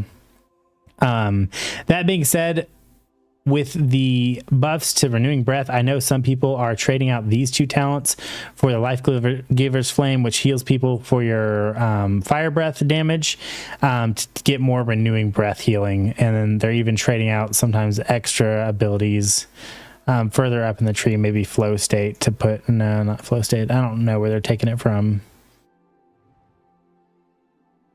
I can't remember, to be honest. To me, this isn't worth it. The Life-Giving Flame is hard to get full value out of. These are my favorites. Titan's Gift, Essence Burst increases the effectiveness of your next Essence ability by 25%. This is really just passively making your healing better, is all I can really say about that. But if you want to, the biggest thing is going to be trading Time of Need for Disintegrate.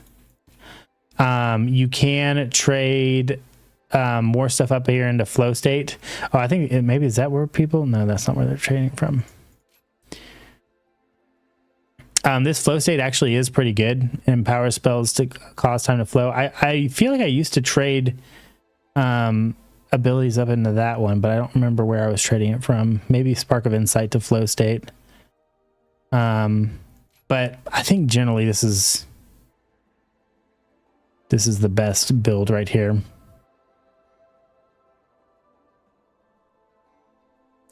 You might change out Titan's Gift for Life Giver's Flame into certain comps that are going to be stacked or have a lot of pets.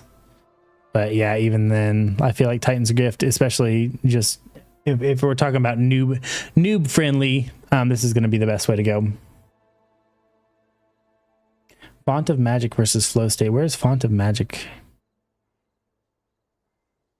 Font. Oh yeah, this is the other float talent here. If you don't need to be fully scouring like HOTS and stuff like that, Flow State is generally better to put a second point into. So like against Rested Druids, I probably want Font of Magic, or other, like against other Preservation Evokers, I like to run Font of Magic. But if you don't need that extra empowered level, I would put 2 points into Flow State. There's the other floating talent.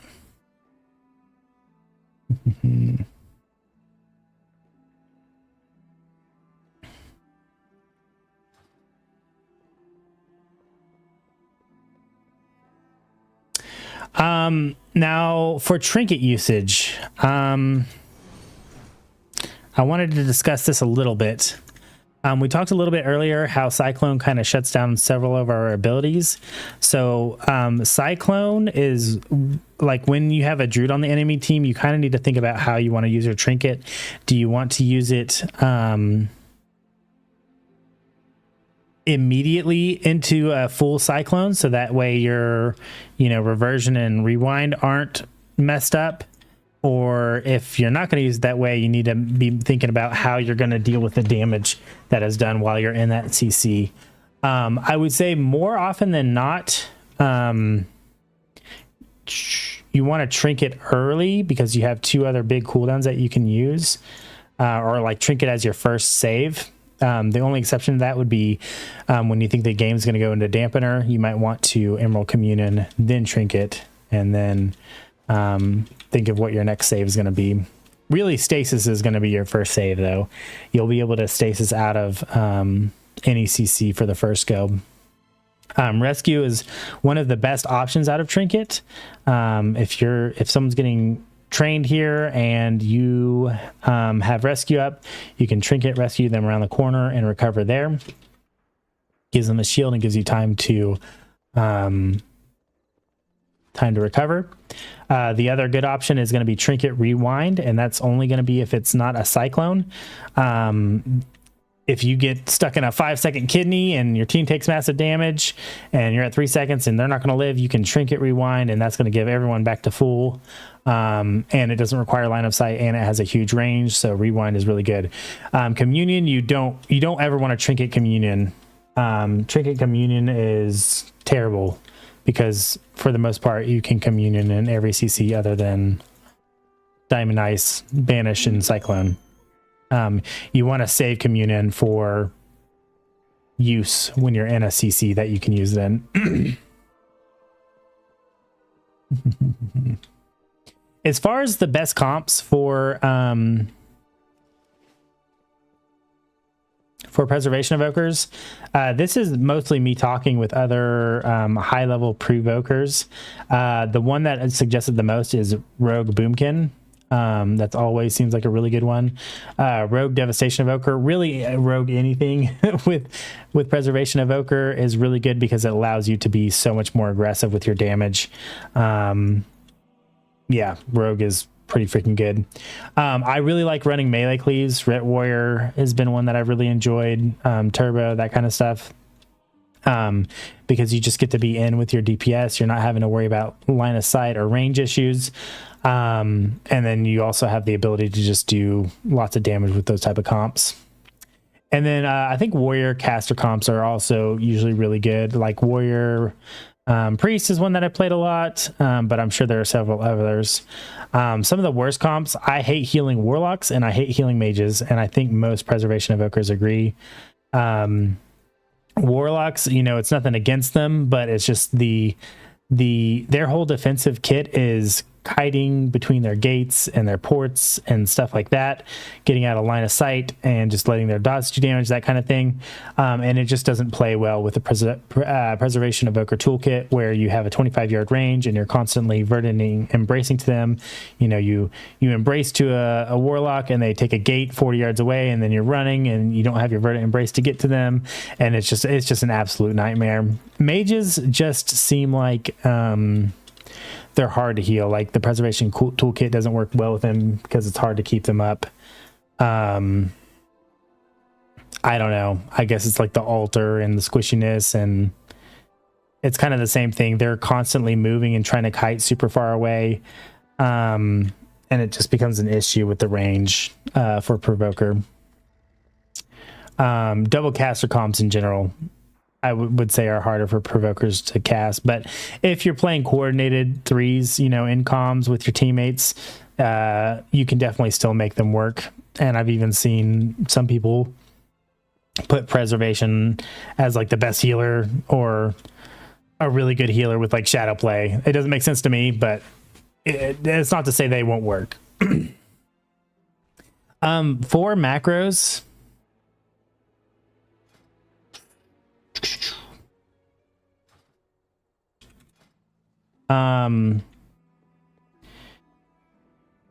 let's see what we got here. We got our rescue macro. Our rescue macro is just a cast at cursor rescue. If you have someone targeted and you cast this, it's going to try to rescue them to where your cursor's at. So instead of hitting rescue and then having to click somewhere, it just instantly casts it. It's just a much quicker way to use the ability.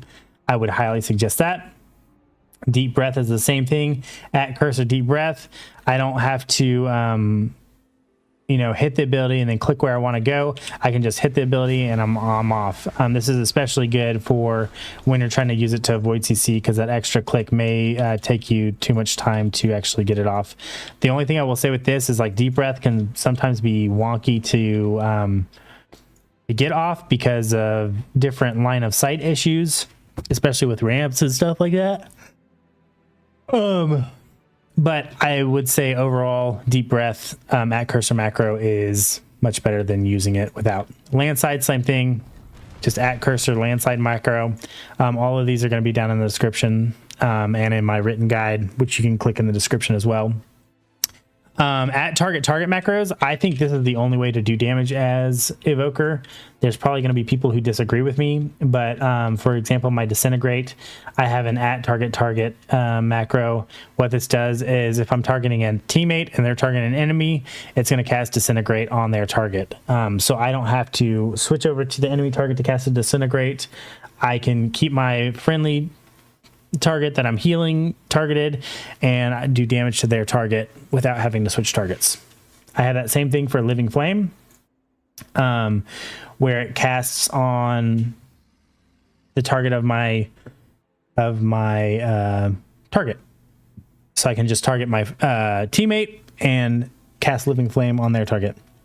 That being said, for Disintegrate, I don't need multiple buttons, but for Living Flame, I do have a regular Living Flame button, and then I have the target Chrono Flame button, because sometimes you want to actually cast a Chrono Flame on your friendly player, and you don't want it to go onto their target. Let's see what else we got. Oh, we talked about this earlier, my stasis release macro. What this macro does is it releases your stasis no matter what. You can just hit stasis again to release it, but it won't work if you're in certain CCs. Like Cyclone, I think stuns. It actually may not work in any CCs. I couldn't tell you for sure because I've used this macro so long, but this will release your stasis and is a oh shit. Bro, no, cancel. Can I cancel? Macro.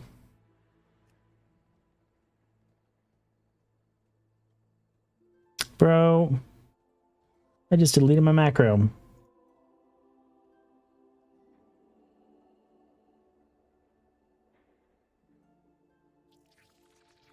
Oh, I got it right here. It's okay. I gotta find it. Yeah, so this will release your stasis.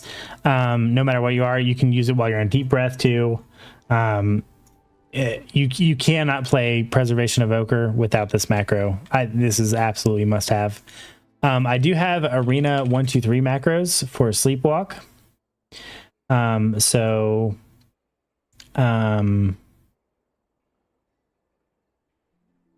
Yeah, I mean, just Arena 1, 2, 3 Sleepwalk macros. This will cast Sleepwalk on your first, second, and third target. It's just, I could not play with the casted CC without using this. I have the same thing for my quells, Arena 1, 2, 3 quells, so that I can quell them without having to switch targets if I don't want to. I do also have a focus macro quell because I'm much more effective with hitting this if I'm just hitting the one button for my focus. Arena 1, 2, 3 is a lot more, for at least for me, is a lot more difficult to hit the correct target quick enough than it is with a focus macro quell. For time stop, when we were talking about it earlier, I don't know if I have it in here. Oh, it doesn't show up because I'm not expecting the time stop right now. This macro just makes it so that time stop is just cast on myself. The downfall to this is I can't use a time stop on my teammate if I wanted to, but like I said, time stop is really only used to keep yourself from getting in CC or to avoid massive damage on yourself. So yeah, I think that's a really good macro too. The last macros I have, which you could just keybind these, but is party 1, 2, 3 targeting macros. I think the person there's so many healers that do this, so it's not like this is the only one. But I got this from Dilbar, where he scrolls up to target party 1, scrolls down to target party 2, and clicks his scroll wheel to target party 3. To me, since I've gotten used to this, this is the best way to target your party. And if you're clicking your targets or mousing over on your targets, switching to this will improve your gameplay experience just tenfold once you get used to it. It always sucks to move from what you're used to something new, but I cannot suggest it highly enough to get actual targeting macros for your party as a healer, because it just makes it makes everything so much better.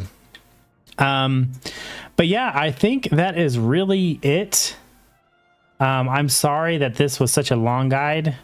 I really do try to keep it concise, but I think it's important to go over how everything works together and go over the different situations. That stuff is useful so that you can actually improve Provoker, because it's like, you know, I felt like I was good at Provoker up to a certain point, and then you learn, you know, some of the more intricate parts of it, and it actually improves your gameplay drastically. So yeah, if you like this guide, make sure you leave it a like and subscribe to the channel, and let me know down in the comments if you have any, you know, anything you have qualms with, or any suggestions for future videos. Thank you for watching, and I'll see you guys in the arenas.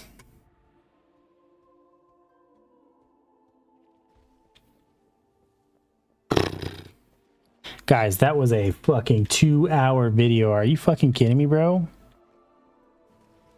Did I yap too much? Did I yap too much? Do I need to get that more concise?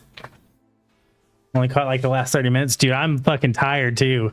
I honestly probably need to do this at like 6 a.m. right after I wake up. But I'm really glad we got it recorded, because I could potentially, dude, it's 11:44.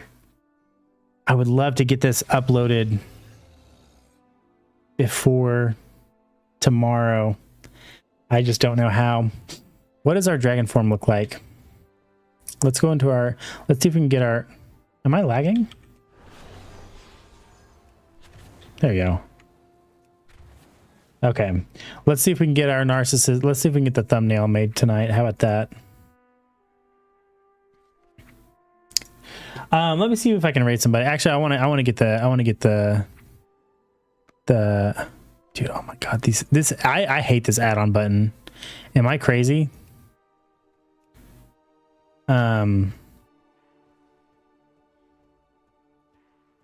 Oh, I need to change this armor. That looks terrible. Do I use the season's elite armor? Is that what I should do? I feel like that always is like a good sign.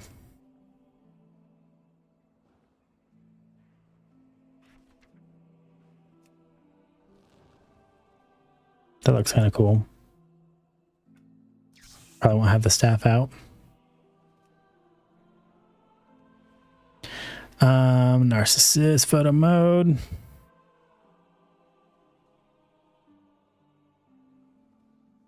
All right, we need an animation.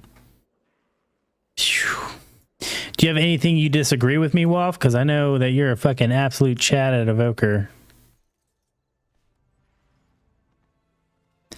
I always get like self-conscious when I make these guides too, because I'm always like, feel a little bit like,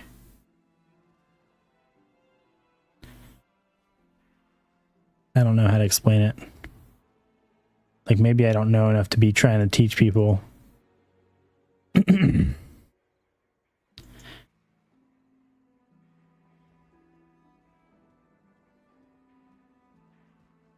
That's kind of cool.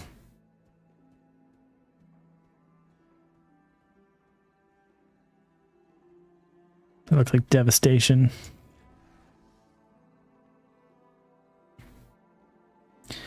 Only thing from what I saw is I don't use Spark of Insight, but it's probably best for most people. I'm still like so unsure about some of those talents, dude. I'm not a very good theory crafter. Oh, that actually looks sick, bro. Okay, this is it right here. Dude, that's actually so good. Can I do a golden animation on him?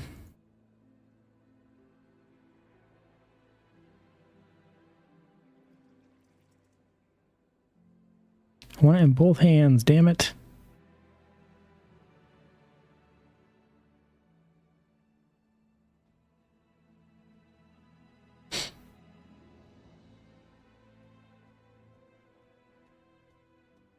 Where's the bronze spells, bro?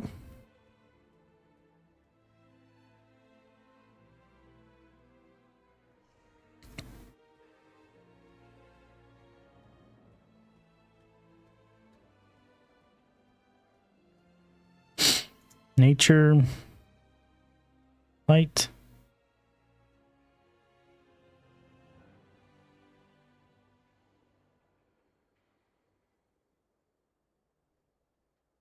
Lord.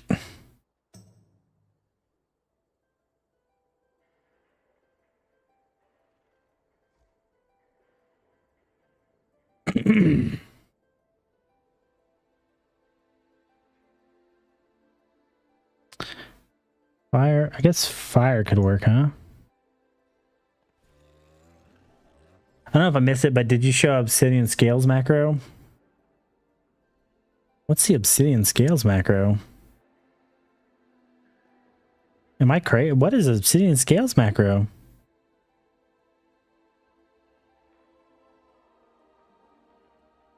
Oh, that's good. Blue. We don't really use blue magic that much, but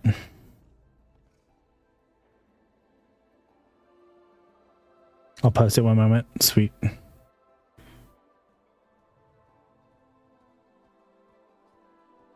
I need this blue stuff to get off of me.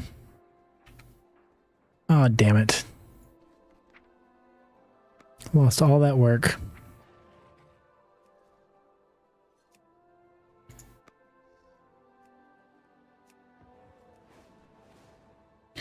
Cast sequence reset equals 2. Obtaining skills 5.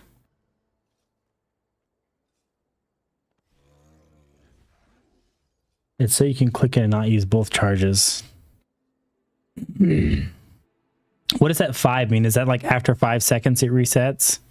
Because yeah, I have that issue so often, man. Okay.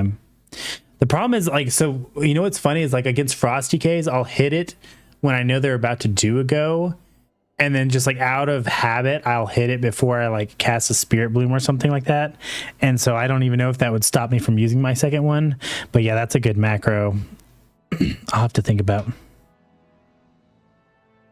Might have to make that and do that before I get off. What animation was I using? Oh, it would have been one of these. There we go. That's it. That's it. That's the one.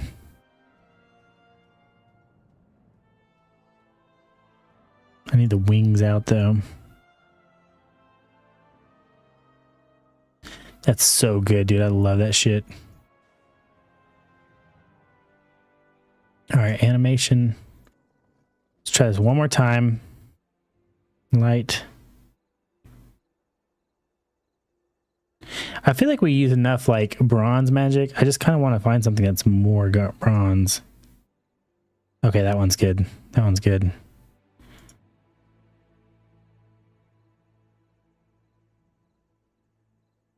Okay. We use that. And then we take a white screenshot. Get them as big as we can to keep the quality going. Black. Boom. Okay. Let me start recording this so I can add this after the fact.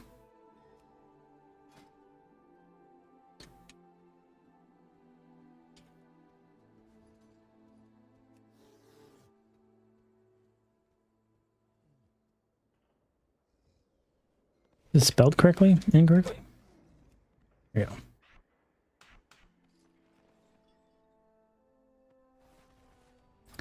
All right, another macro that I was actually just shown while I was making this on stream is this obsidian scales macro, and I had actually not used it. It's crazy how long you can play glass without learning all the ins and outs. But this obsidian scales macro makes it to where you can spam your obsidian scales and it won't use a second charge until you get past this 5 seconds. So it's a cast sequence macro that resets after 5 seconds. And you can spam your obsidian scales. It'll use 1 charge, but it will not use a second charge until 5 seconds have passed.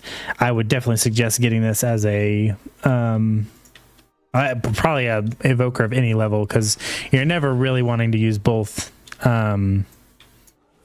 charges at once, and even if you are, you could wait a few more seconds and then use a second charge if you really need to. So thanks to Wolf TV for pointing that one out before I hopped off. All right, thank you, Wolf. Okay, I think with that, I'm going to hop off for the night. I will probably try to edit this in the morning and go from there. Y'all have a good night.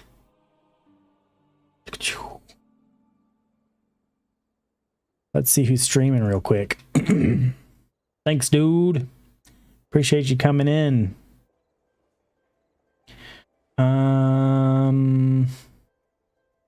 Dude, I can't believe I haven't been following Sam I Am. He's so chill. I really like his stream. What's Zeke doing? Is he getting prepped for AWC? I literally sat a route last time and I could have rescued. Yo, Meep, you gotta leave with Their stream is too much for me, man. I love them. Is Sidu? Sidu is streaming. I like doing the smaller people, though. All right, yeah. Y'all have a good night. I'll talk to you later. Peace.